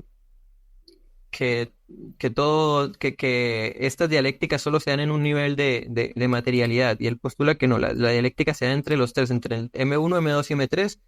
En el materialismo político es DU1, DU2 y DU3, la dimensión física, la dimensión psicológica y la dimensión lógico-abstracta. Los procesos dialécticos se dan solamente entendidos desde estas 3 dimensiones de materialidad, porque ninguno apartado del otro tiene sentido, ¿no? Las contradicciones entre ideas, como dice el artículo, suelen designar rectificaciones de su curso real de pensamiento de la lógica, es decir, del DU3, y en el caso de que se den contradicciones formales, lo se dan en la medida en que una secuencia de ideas representadas en símbolos lógicos se opongan a otra previamente establecida, por lo que el efecto de dicha oposición será la eliminación de la dimensión física de las secuencias incompatibles. Esto es lo que está criticando, ¿no? Las contradicciones entre objetos físicos carecen de sentido sin la dimensión psicológica y sin la dimensión lógico-abstracta. Es decir, las contradicciones solo en el DO1, en la dimensión física, como 2 rocas que se chocan, no tiene sentido, no es dialéctica si no hay una dimensión lógica que lo estudie, es decir, una persona con un conocimiento, una inteligencia que lo entienda, y sin una dimensión lógico-abstracta donde están las leyes físicas, donde están las conclusiones lógicas abstractas, que no ocupan materia física, pero no están determinadas por el tiempo, se recuerda. Entonces, las contradicciones entre objetos físicos serían meros procesos de aproximación o distanciación de partículas o procesos termodinámicos, como 2 rocas que chocan o 2 planetas, un asteroide que choca con un planeta o con un satélite, pero en el materialismo político dichas contradicciones se configuran en todas las dimensiones por la mediación mutua de todas ellas. Por ejemplo, repito, las 2 rocas que chocan son la dimensión física de uno, solo pueden percibirse y hacerse conscientes en la mente humana o en la mente de alguna inteligencia, ¿no? Que las pueda entender y categorizar y interpretar. Pues cuando interviene, y eso solo se puede hacer cuando interviene la dimensión lógico-abstracta, es decir, cuando interviene la razón. Otro ejemplo, las contradicciones en la dimensión psicológica, por ejemplo, cuando uno se despierta del sueño, también incluyen contradicciones en la dimensión física, el movimiento de la persona al despertar y el soporte material del cerebro con las neuronas, que también ocurre un proceso termodinámico entre las neuronas para pasar del sueño a la vigilia. Y también interviene la dimensión lógico-abstracta, que es la que puede categorizar el concepto de sueño. Entonces, si entienden ahí, todas las contradicciones, estas contradicciones solo tienen sentido entendiéndolas así, desde el materialismo filosófico, que lo hereda el materialismo político. Entonces, el principal error es concebir la dialéctica como contradicción en una sola dimensión material, que este error, dice Gustavo Bueno, condujo al existencialismo a ser una crítica idealista del marxismo y condujo al Diamant soviético, a la filosofía de la Unión Soviética, a excluir la dimensión lógico-abstracta de sus análisis. Porque ellos decían, por cierto, que las ideas, que es la dimensión lógico-abstracta, no son materiales. Eso lo decía Lenin en Empirocriticismo y Materialismo, en ese libro. Entonces, ahí habrá que preguntarle a Lenin si las ideas no son materiales, ¿qué son? ¿Espirituales? Entonces, pues el materialismo niega esto, pues ya lo vimos. Entonces, por tanto, todo es material, y la oposición aristotélica entre materia y forma, también entre lo existente y su representación, solo es un caso especial de oposición entre contenidos diversos. Bueno, esto, como les digo, no puede profundizar solo en estas leyes de ellas, podríamos estar hablando horas enteras profundizando en esto y en cada una de ellas, pero bueno, pasemos a la siguiente. Aquí entran los modos de resoluciones dialécticas. Esto es ya desde el materialismo filosófico. Lo anterior era desde el materialismo histórico de la URSS. Entonces, ¿qué pasa? la incompatibilidad o la contradicción entre dos términos o más se resuelven no necesariamente se resuelven, porque eso es otra cosa. No todas las contradicciones necesariamente se resuelven, sino que discurren se presentan o se gestionan o se tratan de alguna manera que pueden llevar a su contradicción o no. Eso ya lo vamos a ver. Entonces, Gustavo Bueno especifica en que hay dos maneras de resoluciones dialécticas, o hay dos modos, no de resoluciones, sino cómo se presentan y cómo se asumen estas contradicciones. El modo estructural y el modo procesual. Ahí leemos. El modo estructural dice que tiene lugar cuando los términos de la incompatibilidad dialéctica o contradicción se nos presentan frente a frente, con abstracción de sus génesis respectivas, es decir, no importa su origen. No porque las desconozcamos, siempre simplemente porque las ponemos entre paréntesis, es decir, cuando las dos cosas que se oponen ya están dadas. Gustavo Bueno pone como ejemplo de esto las antinomias kantianas. ¿Qué es la antinomia kantiana? Son dos términos que se oponen y ya, pero que esto lo usa Kant en la crítica de la razón pura para demostrar los límites de la razón, que hay cosas que se oponen y que no hay manera de decantarse por una o por otra. Por ejemplo, dos proposiciones. Por ejemplo, el universo es infinito. El origen del universo, el universo es infinito, no tiene ni origen ni final, ha sido infinito siempre. Y la otra es el universo es finito, un origen y tendrá un final. Decía Kant que no hay manera de comprobar ninguna de las dos, realmente. Por más estudios que se hagan, no hay una manera 100% exacta de comprobar ninguna de estas dos oposiciones, ¿no? Y ya están ahí dadas. O el universo es infinito o el universo es finito. Ahí está. Esto es el modo estructural. Y ahí está el otro modo procesual, que es en el que vamos a profundizar, que es que, como dice ahí, tiene lugar cuando los términos de la incompatibilidad dialéctica, o sea, la contradicción, se nos presenta según su trayectoria de origen y eminentemente como procediendo unos como desarrollo de otros. La dialéctica procesual parece por ello como si estuviese dotada de movimiento. Esto es en lo que vamos a profundizar un poco ahora, que también les digo, si nos quedamos en esto, pueden pasar horas solo en esto, pero bueno, este modo de tratar o de gestionarse las contradicciones o las incompatibilidades procesuales, viendo cómo se van desarrollando cada uno de los términos que se oponen, porque recuerdan tesis, antítesis, que se convierten en una síntesis, tesis, antítesis, que se convierten en una síntesis, es un proceso como en movimiento, ¿no?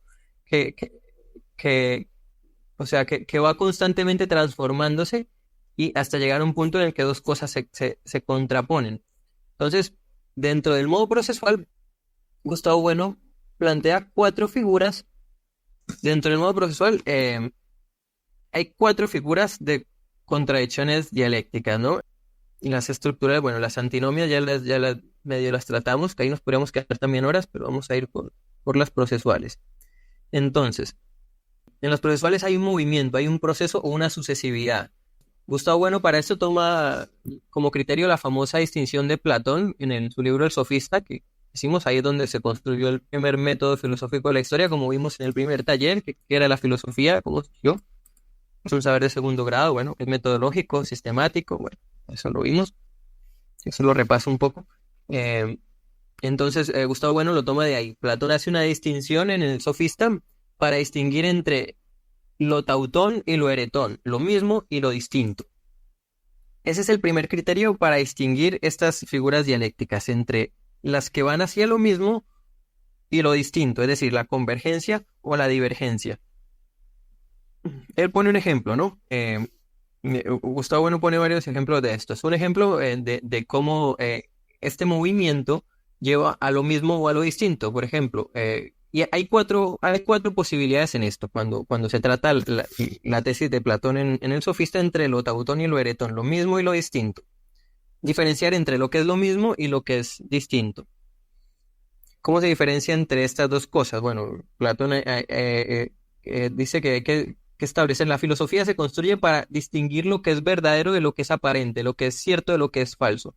Y Gustavo Bueno dice que el filósofo que ha perdido la la rigurosa voluntad de distinguir en todo momento lo que es verdadero de lo que es falso, ha perdido la razón filosófica, ha perdido la disciplina filosófica. De eso se trata la filosofía, esa es la esencia de la filosofía, no es especular ni pensar por pensar ni conocer por conocer como muchos creen o quieren creer, ¿no?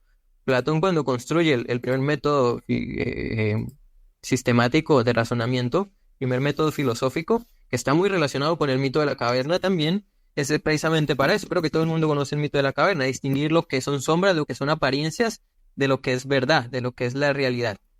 Para eso fue que surgió la filosofía. Entonces, mediante estas figuras dialécticas vamos a poder diferenciar entre lo que es cierto y lo que es verdadero, también entre lo que es lo mismo y lo que es distinto.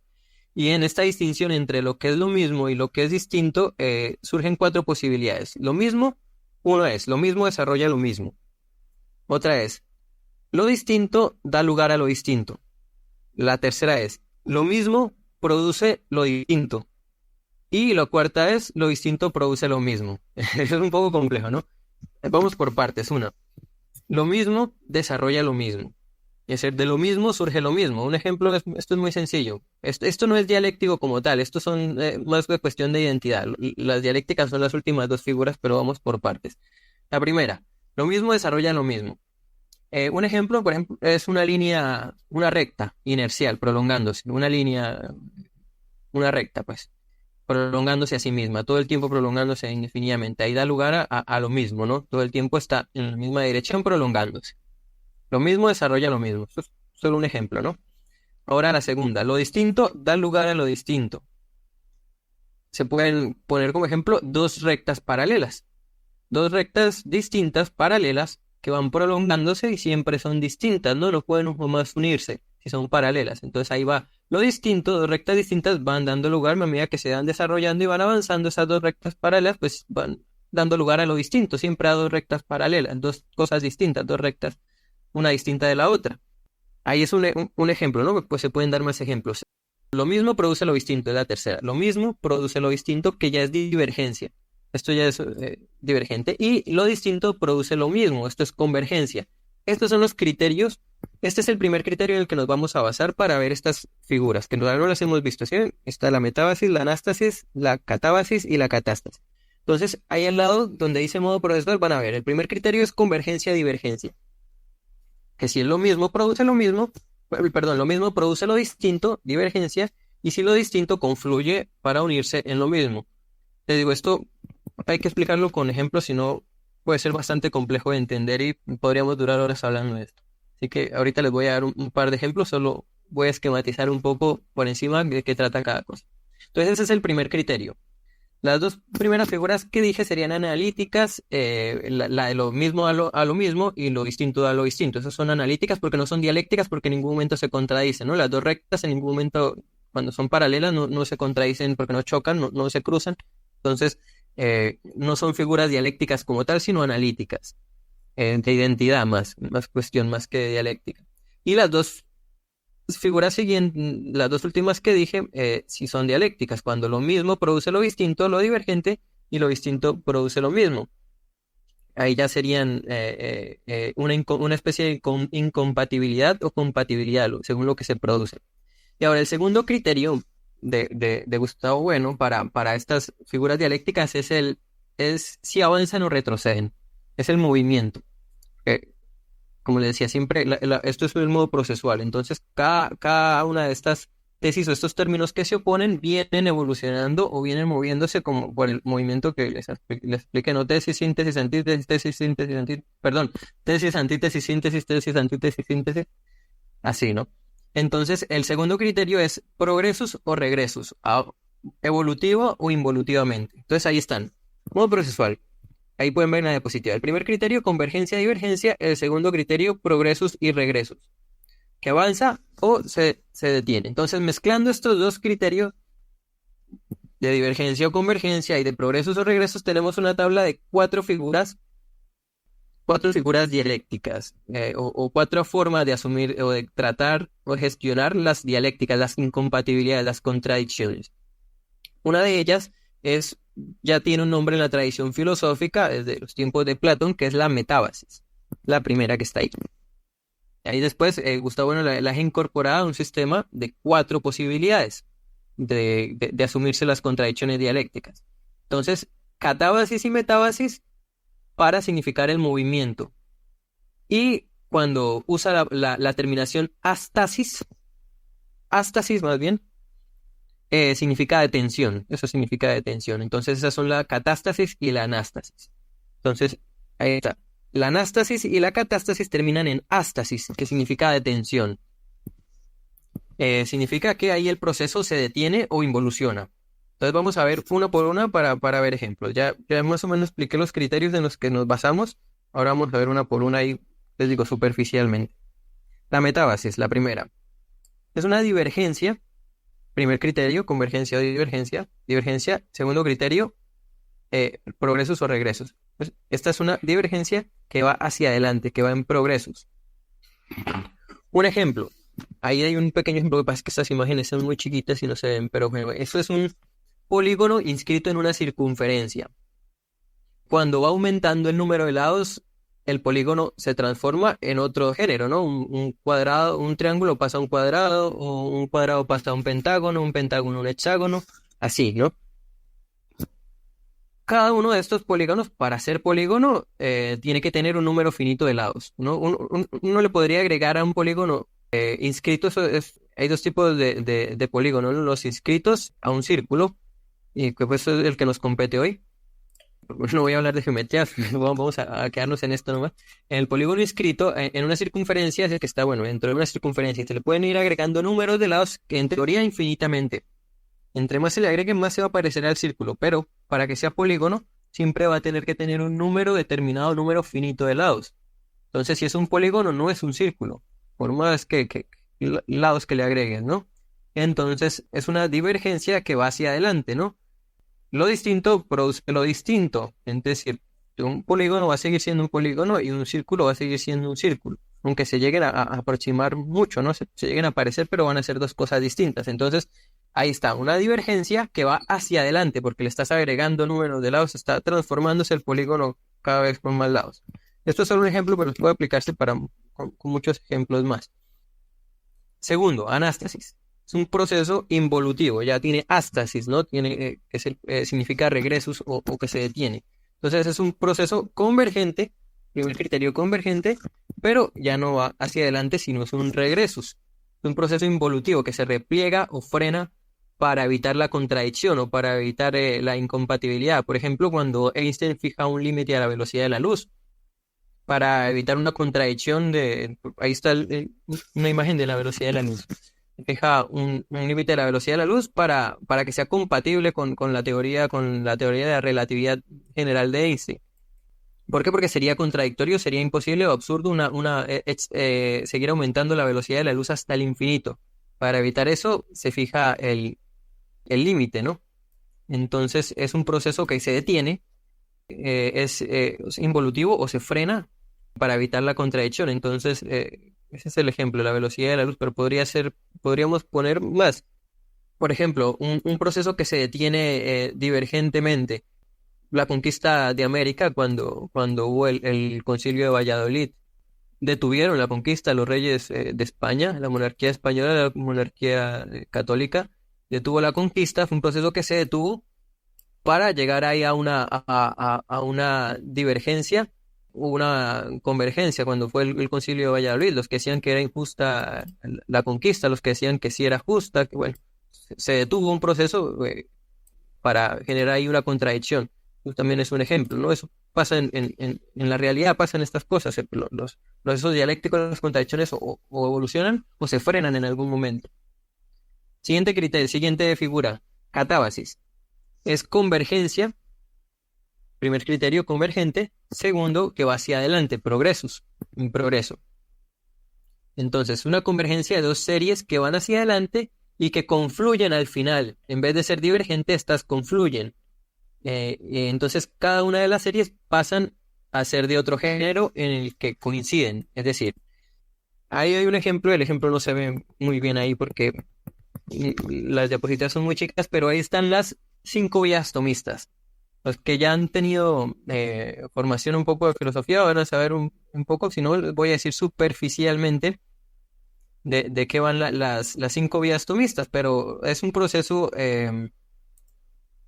de catábasis, es decir, es una convergencia, porque recuerdan las dos líneas paralelas que les expliqué al principio que van hacia adelante, bueno, estas van hacia adelante, pero este caso serían las dos líneas convergiendo en un mismo punto, que es lo que pasa con las cinco vías tomistas, que son cinco medios, cinco caminos para explicar la existencia de Dios, que el motor inmóvil, que la causa incausada, que el ser necesario, los grados del ser, ¿no? O sea, no voy a exponer mucho, porque me saldría por la tangente de las cinco vías tomistas, pero como para que tengan una idea, porque, o sea, estoy seguro que el que no lo entiende, pues el que no las ha visto no va a entender cómo se llega a este proceso sin entender eso, ¿no?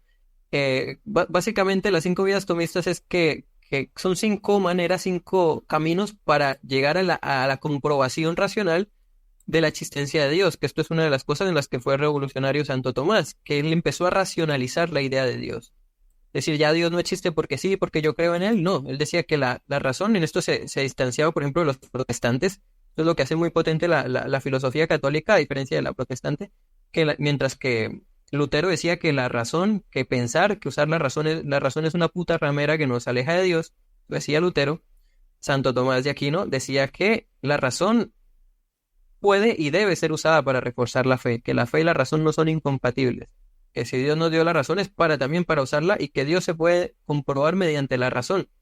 Esto pues en su momento fue muy revolucionario porque empezó un proceso de racionalización de la idea de Dios que culminó en el ateísmo.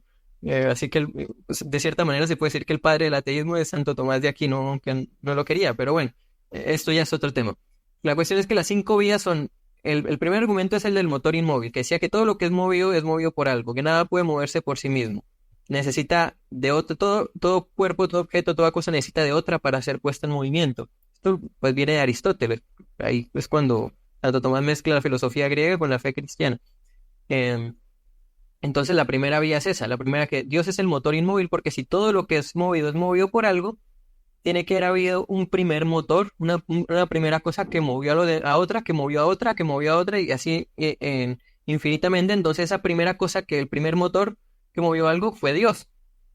Es una vía racional para explicar la existencia de Dios. Esa es la primera vía atomista. No se las voy a explicar todas, solo las dos, bueno, tres primeras. La segunda vía es la causa incausada, ¿no? Que todo tiene una causa, todo efecto, toda causa tiene un efecto, todo efecto tiene una causa, y esa causa a su vez tiene otra causa. Entonces, y que no puede haber una serie infinita de causas, entonces tiene que haber una primera causa que es la causa de todo, que todo lo que existe, existe por una causa, ¿no? Todo lo que existe tiene una causa de ser, ¿no? Porque como no hay nada desconectado y nada, decía, entonces todo como al estar conectado con algo tiene que tener una causa, entonces tiene que haber una primera causa porque no puede extenderse hasta el infinito, decía Santo Tomás. Entonces esa primera causa tiene que ser Dios. Entonces es otra vía, una vía distinta de la segunda vía para llegar a la existencia de Dios. Así, ¿no? Después está la vía del ser necesario. Bueno, son cinco vías que confluyen todas como le explicaba, la recta. Son rectas paralelas que van progresando, van desarrollándose, porque son argumentos que se van desarrollando. Cada una de las vías requieren un desarrollo. No son palabras ácidas como existe o no existe, o es infinito o infinito, no, tiene un desarrollo ese argumento, eso es dialéctica, y se van desarrollando cada una por series distintas, o sea, van progresando y convergen. Entonces el criterio convergencia y progresos. Convergen todas en el mismo punto cada una de las cinco vías. ¿En qué convergen? Son cinco líneas paralelas, cinco caminos distintos que convergen al final ¿en qué? En la existencia de Dios. Esa es la catábasis, básicamente. Convergencia de dos series que van hacia adelante, o sea, en progresos y que confluyen al final en algo. Y en la última, la catástasis, que también es convergencia, pero es regresos, es involutivamente. Entonces, para evitar la contradicción hay un repliegue donde se llega a una situación en la que se evita la contradicción. Un ejemplo de por ejemplo, la paradoja de Galileo. En la paradoja de Galileo, que decía que era sobre los números naturales y los números pares. La paradoja de Galileo básicamente decía que el conjunto de los números naturales es mayor que el conjunto de los números pares. Entonces empezó a hacer una tabla, ¿no? El 1, el 2, el 3, el 4, el 5, el 6, el 7, el 8 son los números naturales, todos los números. Y los números pares al frente. Entonces, frente al 1 ponía su número multiplicado por 2. Frente al 1, el 2. Frente al 2, el 4. Frente al 3, el 6. Frente al 4, el 8. Frente al 5, el 10. Frente al 6, el 12. Así. Empezó a poner número natural frente a número par. Se suponía que el número par los números naturales eran mayores, eran más que los números pares. Pero haciendo eso se dio cuenta de que los dos números son infinitos, los dos grupos, los dos conjuntos son infinitos. Entonces, ahí se dio cuenta Galileo que hizo dos afirmaciones contradictorias, porque decía que el conjunto es mayor que la suma de sus partes. Es decir, que como los números naturales están los números pares y los números impares, debería ser mayor el conjunto de los números naturales que el conjunto de los números pares, en la teoría. Pero cuando lo llevó a la práctica se dio cuenta de que los números pares eran infinitos, tanto igual como los números naturales. Entonces ahí le tocó llegar a una conclusión, parar ahí su proceso, el proceso que estaba haciendo, y llegó a la conclusión de que los conceptos de mayor, menor o igual solo se aplicaban a los conjuntos finitos y que no tenía ningún sentido en los conjuntos infinitos. Por los números naturales y los números pares son conjuntos infinitos. Entonces ahí paró, tuvo que parar en ese proceso que estaba haciendo para no llegar a una incompatibilidad entre sus postulados, ¿no? Porque él decía que el conjunto es mayor que la suma de sus partes, La suma, o sea, la suma de sus partes es mayor que sus partes. Y pues ahí para evitar la contradicción tuvo que parar ahí. Entonces ese proceso es el que Gustavo Bueno pone como ejemplo de una catástasis, que es una convergencia pero involutivamente, o sea, o no necesariamente involutiva, sino que se frena en algún momento del proceso dialéctico de poner los números pares con los impares. Bueno, tuvo que pararlo en algún momento porque si no, pues no iba a llegar nunca a nada. Al ponerlo en cada número natural con su número par respectivo al frente. Entonces hay una catástasis, un proceso de tensión, de separo, pero de convergencia. Bueno, esas son a grandes rasgos. Les digo, esto es más profundo y más complejo que lo que yo puedo explicar ahora, porque si no tardaría talleres solamente explicando esto. Pero creo que así ya está más o menos superficialmente explicadas las figuras. Igual no es necesario, obligatorio, aunque sí sería útil, pero no es necesario memorizar cada una de estas, aunque sí lo recomiendo para futuros análisis, entender los tipos de resoluciones dialécticas, que se las van a encontrar, aunque sean conscientes o no de que sean una catábasis, una anástasis, se van a seguir encontrando con estas figuras tanto en su vida como en el mundo, en la realidad misma, porque así funciona en el mundo todo. O sea, todas estas contradicciones se resuelven de alguna de estas maneras, todas las contradicciones dialécticas, por alguna de estas cuatro figuras. Lo siguiente que vamos a ver es la dialéctica de clases, estados e imperios. Como vimos en el texto, la dialéctica de clases es interna de cada sociedad política. ¿Qué es la dialéctica de clases? Por hablar. Bueno, ahí lo explicamos en el texto, pero vamos a explicarlo así brevemente en 15, 20 minutos que nos quedan. La dialéctica de clases, pues primero que todo no es un invento marxista. La gente cree que esto se lo inventaron los marxistas, que se lo inventó Marx o algo, pero no. Ni Marx fue el primero que lo planteó, porque como leímos en el texto, leímos un pasaje de Adam Smith, el padre de la economía como disciplina, la economía política y del liberalismo también. Algunos le dicen que es el padre del capitalismo. Él mismo ya veía la dialéctica de clases, porque es que la dialéctica de clases no es un invento marxista, es un fenómeno que sencillamente se da, siempre se ha dado en la historia. Hay clases sociales en determinadas sociedades políticas que son contradictorias entre sí, sus intereses son contradictorios entre sí, eso lo decía Adam Smith, no Marx.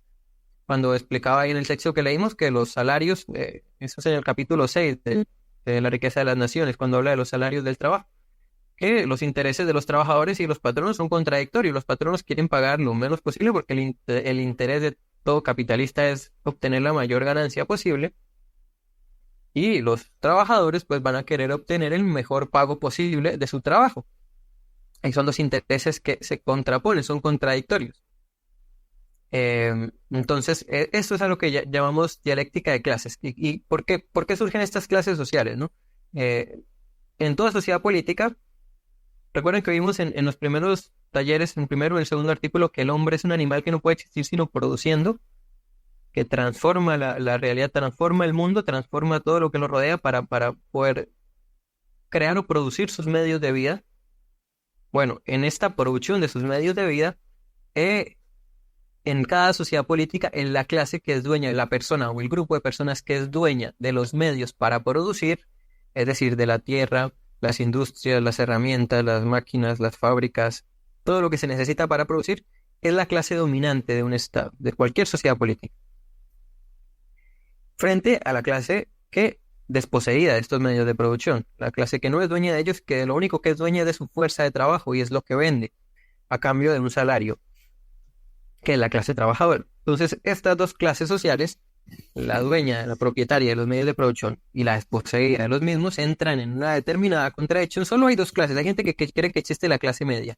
Eso es una falsa conciencia, es mera ideología, es metafísica, porque en la realidad no existen. En la realidad existen dos clases como tal, que claro, son heterogéneas las clases, no son homogéneas.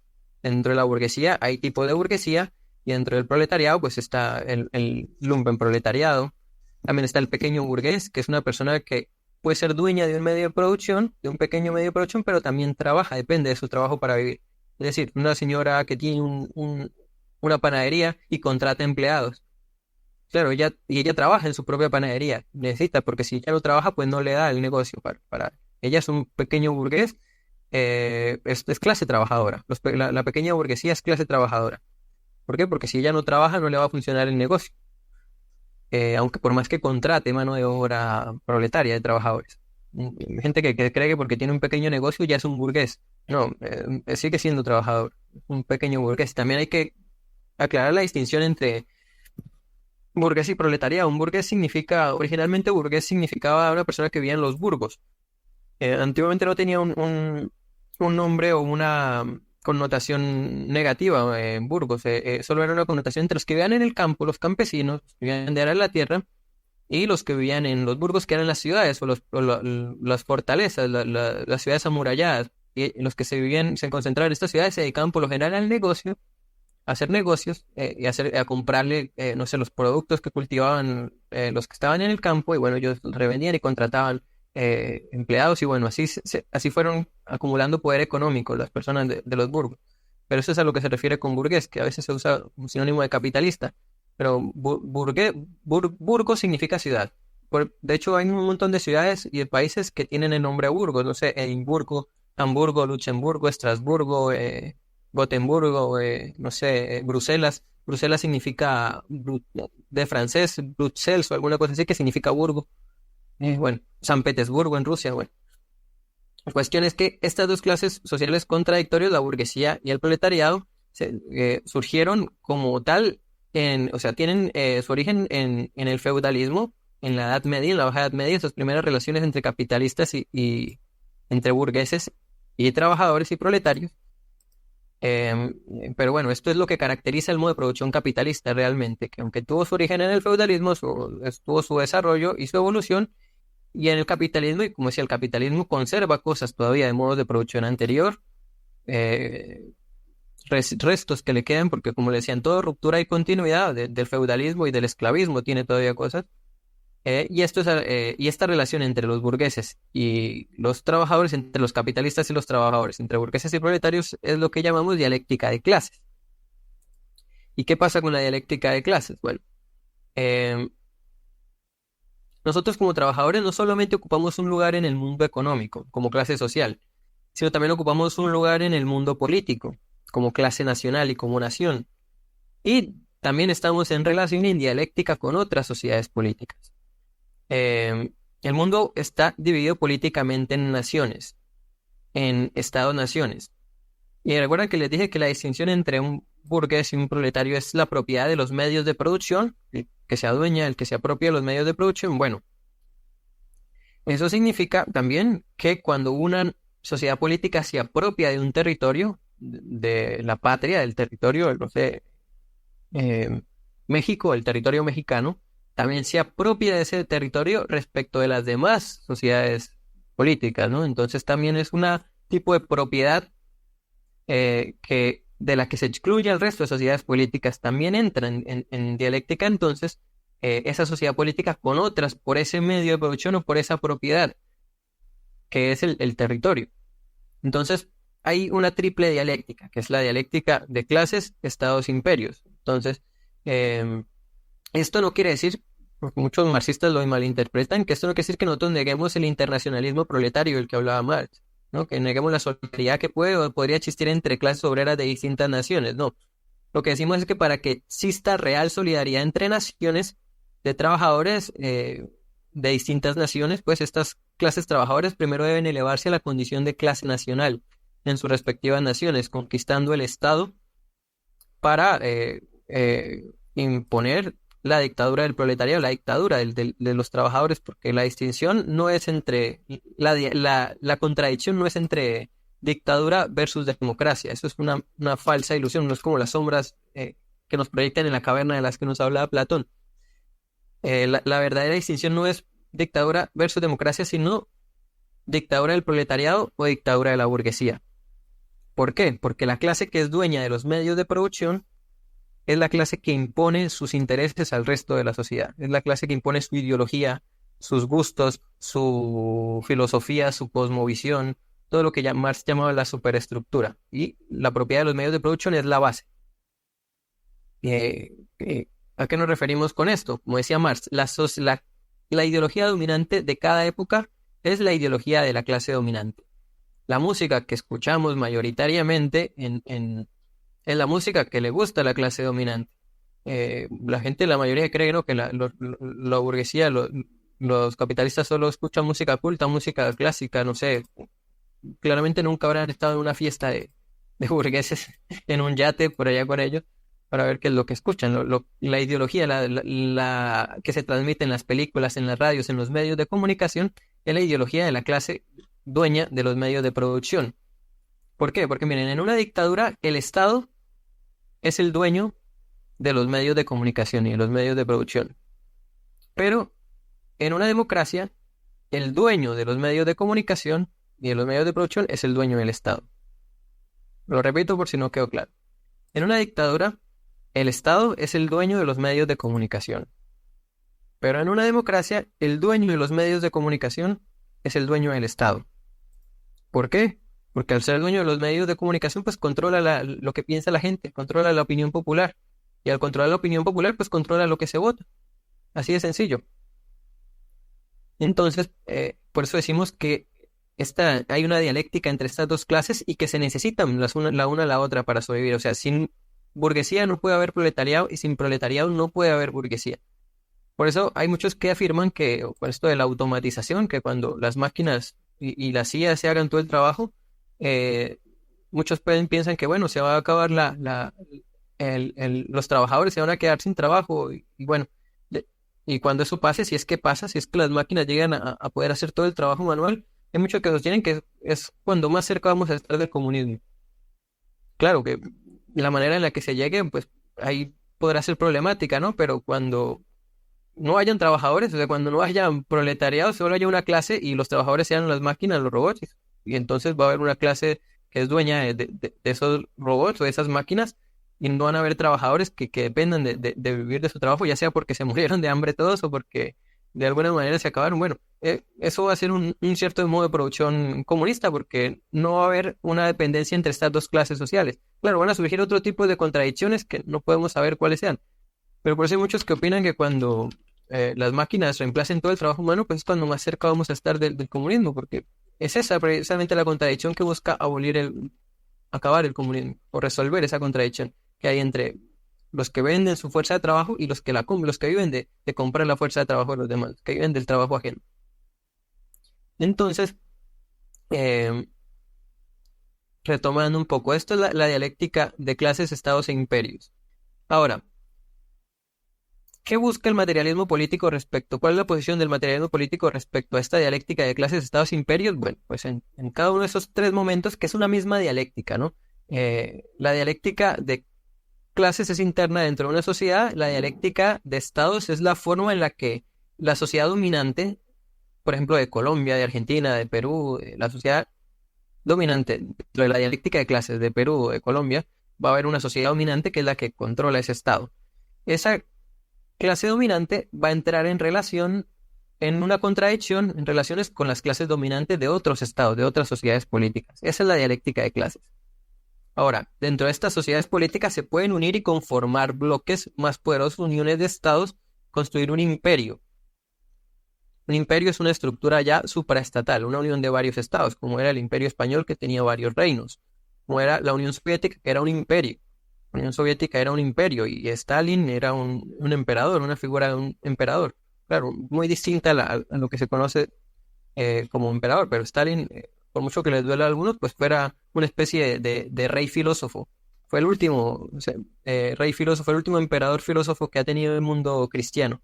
O sea, el último gobernante que tuvo que era un filósofo, que era formado en filosofía. El resto de lo que hemos tenido es puro ideólogo y demagogo. Eh, Repite, para ¿cómo? No, disculpa, ¿puedes repetir la última frase que yo creo que no lo escuché bien, por favor? Ya. Estaba diciéndoles que dentro de la dialéctica de clases, estados, imperios, pues un imperio es la suma de varios estados, ¿no? Es una entidad política ya supraestatal, como la Unión de Repúblicas de Estados Socialistas Soviéticos. Y en esa Unión de Repúblicas Soviéticas, Unión de Repúblicas Socialistas Soviéticas, hablé un poco de Stalin, que Stalin fue el gobernante, que era o sea, la Unión Soviética era un imperio y que tuvo un emperador, aunque claro, él estaba regulado por un comité, él no era un dictador como tal, muchos creen que era un dictador, pero él estaba regulado por un comité que era el del Partido Comunista Soviético. Eso hasta la CIA en los documentos desclasificados lo dicen. Yo tengo las fuentes, si quieren se las comparto, de los archivos originales de la CIA que decían que la Unión Soviética no era una dictadura, sino que había un liderazgo colectivo. La cuestión es que, bueno, Stalin fue el último rey filósofo, no sé si eso fue lo que no escuchaste, el último emperador filósofo que ha habido en el mundo cristiano, o sea, en el mundo eslavo, el mundo anglosajón y el mundo iberófono, que somos los tres bloques del mundo cristiano, uno católico, otro protestante y el otro ortodoxo. Eh, bueno, todo esto para hablar un poco de la dialéctica de estados y de imperios. Entonces, la postura del materialismo político, que era lo que quería para terminar ya, es que dentro del momento de la dialéctica de clases, esas tres dialécticas son una misma dialéctica, son tres momentos distintos, ¿no? De una misma dialéctica. Dentro del momento de la dialéctica de clases busca que la clase dominante de nuestra sociedad política sea la clase trabajadora. ¿Por qué? Porque somos los que construimos la nación, somos el 99%, 95% de la población en cuanto menos, pero somos el 99% en casi todas de la población de nuestras sociedades políticas. Creo que todos los que estamos aquí somos de clase trabajadora. Entonces, buscamos que sean los intereses de la clase trabajadora los que se impongan, no que la clase trabajadora esté subordinada o sometida a los intereses de una minoría que se enriquece y vive mientras la inmensa mayoría apenas puede sobrevivir. Eso es lo que busca el materialismo político entre la dialéctica de clases. Dentro de la dialéctica de estados busca hacer de nuestros estados un estado dominante en el momento de la dialéctica de clases para que no estemos subordinados por otros estados, porque, o sea, el mundo, como dice Gustavo Bueno, Europa es un claro ejemplo de cómo funciona el mundo, es una biocenosis, es decir, unos estados buscando cómo devorar a otros. Hay tres bloques ahí en Europa que están en contradicción, el bloque anglo-germánico protestante, el bloque ruso-eslavo ortodoxo y el bloque ibérico en católico, más o menos, aunque ahí hay puntos medios, ¿no? Como Francia y Italia, que están ahí como que, por ejemplo, Francia es católica, pero anglo-germánica de genes, ¿no? Entonces siempre han estado ahí entre la mitad de los dos y siempre han tirado más para el lado de los anglo-germánicos que para el lado de los latinos católicos. Por eso decían los franceses que África empezaba en los Pirineos, en la frontera entre Francia y España, ahí empezaba África para ellos porque los españoles se mezclaban y se mestizaban. Sí, la Galia. Entonces, en el momento de la dialéctica de estados busca el materialismo político que nuestros estados sean estados dominantes. ¿Pero cómo? Aquí ya nos remitimos a la teoría de la insubordinación fundante de Marcelo Gullo, que él dice que actualmente hay una cosa que se llama el umbral de poder, que es una un nivel necesario que hay que alcanzar para alcanzar la soberanía. ¿Por qué? Ustedes podrán notar que las potencias siempre han buscado balcanizar, es decir, fragmentar, dividir a todos los demás estados que puedan hacerles sombra. Primero empezaron balcanizando el Imperio Español. Eso fue lo que hicieron los masones, la monarquía inglesa, financiando a Simón Bolívar, financiando a San Martín. Ellos 100 años antes de las independencias tenían un panfleto que circulaba por ahí por el mundo que se llamaba Una propuesta para humillar a España.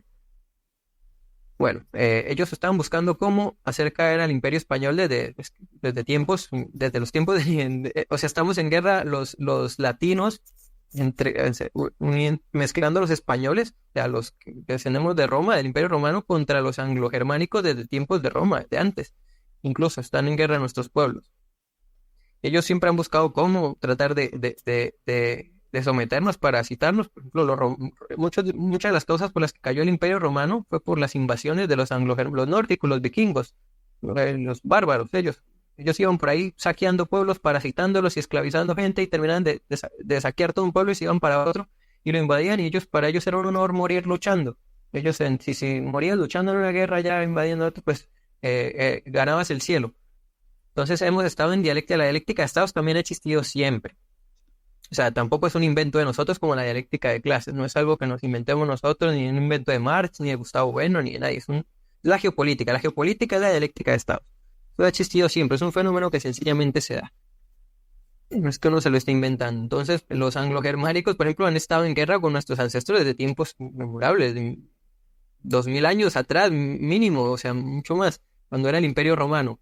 El Imperio Español fue heredero del Imperio Romano de Occidente. El heredero del Imperio Romano de Oriente fue el Imperio Ruso, los ortodoxos. Bueno, ellos se dieron cuenta, los anglo-germánicos, que la mejor manera de subordinar era dividiéndolos. Empezaron dividiendo el Imperio Español en paisitos, dividieron la URSS, la Unión Soviética también la balcanizaron, solo que a Rusia todavía la tratan de balcanizar, dicen descolonizar Rusia, porque es muy grande para ellos. A Yugoslavia también, ahí fue donde surgió el nombre del término balcanizar. Dividieron la caída de Yugoslavia, que se fragmentó en un montón de estados chiquitos, Serbia, Croacia, bueno, estos estados que surgieron de ahí. Eso es lo que han venido haciendo ellos. África también la tienen bien dividida en paisitos. Es la mejor manera para subordinarlos. Entonces, nosotros sostenemos que si queremos ser un estado dominante dentro de la dialéctica de estados, la única manera es alcanzando el umbral de poder necesario. ¿Y cómo es el alcanzar ese umbral de poder necesario? Pues el poder ahorita que sostienen las potencias es tan grande que la única manera para poder insubordinarlos a ellos realmente es construyendo un imperio. ¿Y qué es esto? Pues es uniéndonos varios estados, siendo una potencia. Imperio es sinónimo de potencia, para que sea práctico, entendiéndolo. Y la única manera de ser potencia es uniéndonos entre países iberófonos, ¿no? ¿Por qué? Porque compartimos, pues tenemos la misma matriz civilizatoria cultural, o sea, no nos tenemos que imponer ninguna idiosincrasia porque tenemos la misma lengua mayoritaria, la misma religión mayoritaria, la misma idiosincrasia mayoritaria, son compatibles, no son dialécticas la idiosincrasia colombiana con la venezolana, ni la peruana con la chilena, porque son la misma. Hablamos español, somos mayoritariamente católicos y tenemos casi que las mismas costumbres. En la música se ve, en la comida tenemos platos que son muy parecidos. Entonces, la única forma de poder construir un poder que pueda resistirse a estos 2 siglos de humillación que llevamos, en la que las potencias vienen aquí parasitando nuestros recursos, nuestra riqueza, nuestras cosas, es construyendo un imperio. ¿Por qué? Porque, como también decía el artículo, y eso lo sacamos de Marcelo Bullo, la geopolítica es un juego de suma cero. ¿Qué es un juego de suma cero? Un juego de suma cero es, en la teoría de juegos, es cuando lo que tú ganes es lo que yo pierdo, básicamente. Es decir, es una situación en la que el beneficio o pérdida de un jugador se compensa exactamente con la pérdida o beneficio de otro jugador. Es decir, si yo, por ejemplo, si estuvieran aquí con Juan Raúl, si estuviéramos en un juego de suma cero, él y yo, sea el que sea, si él gana un punto es porque yo pierdo un punto. Si yo gano 10 puntos, él pierde 10 puntos. Es un juego de suma cero. Por cada cosa que yo gano, él pierde. Y así es la geopolítica. Por un ejemplo entre región, entre Argentina y Chile. Cada vez que Argentina se hace más poderoso, significa que Chile se hace menos poderoso. O Uruguay se hace, o los países que lo circulan, circuncidan o que lo rodean se hacen menos poderosos. Si Argentina se hace más poderoso militarmente, significa que los demás países son menos poderosos militarmente. Si Argentina se industrializa más y tiene más poder económico, significa que los demás tienen menos poder económico. Y así es la geopolítica. Y eso lo tienen claro las potencias desde tiempos inmemorables. Digo, desde los tiempos de la Grecia clásica. Ahí citamos la trampa de Tucídides, que esa fue propuesta por un estadounidense, un politólogo estadounidense, que se llama Graham Allison, pero él fue el que le puso el nombre, pero eso ya lo tenían claro los griegos desde que Tucídides dice que fue el ascenso de Atenas lo que inculcó temor en Esparta. O sea, Atenas estaba creciendo tanto, estaba fortaleciendo tanto que eso inculcó temor en Esparta y ese fue el verdadero motivo de la guerra entre Atenas y Esparta, que eran las dos potencias griegas, las dos polis potentes griegas de ese. Hubo una guerra entre esas dos y fue precisamente porque una se estaba haciendo más poderosa. Por eso Estados Unidos está haciéndole bloqueos y guerra a China, porque China está creciendo y se está haciendo poderosa, y si China está haciendo más poderosa, significa que Estados Unidos va a tener menos poder, entonces por eso le están haciendo guerra económica. Así funciona la geopolítica. Entonces, por eso ellos siempre van a buscar desindustrializar y tratar de que los demás países, las demás naciones, sean menos poderosas, ya sea mediante cualquier vía. Ahorita están usando, por ejemplo, el ecologismo. En Colombia, por ejemplo, y en todos nuestros países, así con estos progres que gobiernan ecologistas que quieren acabar con la supuesta dependencia del petróleo, cuando nuestros países son los que menos contaminación emiten, pero eso detrás de eso lleva es que la desindustrialización. Nos quieren mantener como colonias agrícolas y que no nos industrialicemos nunca porque saben que la industria es poder. O sea, si ganamos industria, ganamos poder, y si ganamos poder significa que las potencias pierden poder. Entonces, para concluir en todo esto que estoy diciendo, es básicamente eso. Buscamos en la dialéctica, en el momento de la dialéctica de clase estados-imperios, buscamos que la clase trabajadora sea la clase dominante y que nuestros estados sean estados dominantes, y eso solo se puede lograr siendo una potencia, consiguiendo un imperio, como lo quieran llamar, un imperio potencial, y ese imperio, pues, para que sea realmente potente y poderoso, pues va a requerir entre más territorio tenga, entre más población tenga, entre más recursos tenga, más poderoso y mejor. Entonces, por eso nos conviene la unión y la unidad de nuestros estados. Por eso los políticos, los gobernantes más alienados o más subordinados a los intereses de la Casa Blanca, pues son los que más buscan divisiones. Ustedes lo pueden ver, el que más se la pase peleando con el vecino. Llegó Javier Milei al poder y se la pasó peleando que con Petro, se la empezó a putear a Lula, empezó a putear. O sea, eso es lo que buscan, causar divisiones entre nosotros, porque saben que mientras estemos divididos, pues, divide y vencerás, ¿no? Por ahí escribiendo en los comentarios. Así que bueno, esto es básicamente la dialéctica de clases, estados, imperios. No sé si tengan dudas o alguna cosa, creo que esto es todo por hoy. Bueno, Ulman, te escuchamos. Bueno, buenas noches a todos, todas, a los presentes y bueno, felicitarte de nuevo, Román, una explicación bastante digerible y solo agregar, ¿verdad? Que para que nos vayamos, como dicen nuestros hermanos españoles, quitando los bulos del anarquismo y, ¿verdad? Hacer creer que la propiedad es un robo, cuando la propiedad personal no lo es, pero sí, ¿verdad? La propiedad privada es donde se tiene que tener el ojo y la cabeza puesto. Creo que es recomendable que tengamos a la mano o nos apoyemos en material audiovisual sobre las ideas de Proudhon, ¿verdad? Que fue el que cometió ahí el error filosófico de hacer ver que la propiedad era un robo. Y creo que no está de más tener al líder en cuenta, al líder jacobino Robespierre, para que veamos que la transición socialista sí se desprende del capitalismo para construir un comunismo realista y que se vaya adaptando en el aquí y en el ahora. Entonces Robespierre es clave para que veamos cómo el Estado no va a desaparecer de ello, sino que va a ir avanzando y mejorando en esa dialéctica. Y yo creo que ahí también es clave que tengamos en cuenta, como mencioné ahí en el chat, a Mao Zedong. Mao Zedong explica muy bien cómo...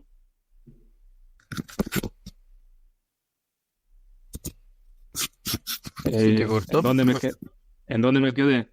Mao Zedong. Lo de Mao Zedong, vaya. Mao Zedong, el servidor ya leyó el libro, lo leí en inglés, no lo tengo en español.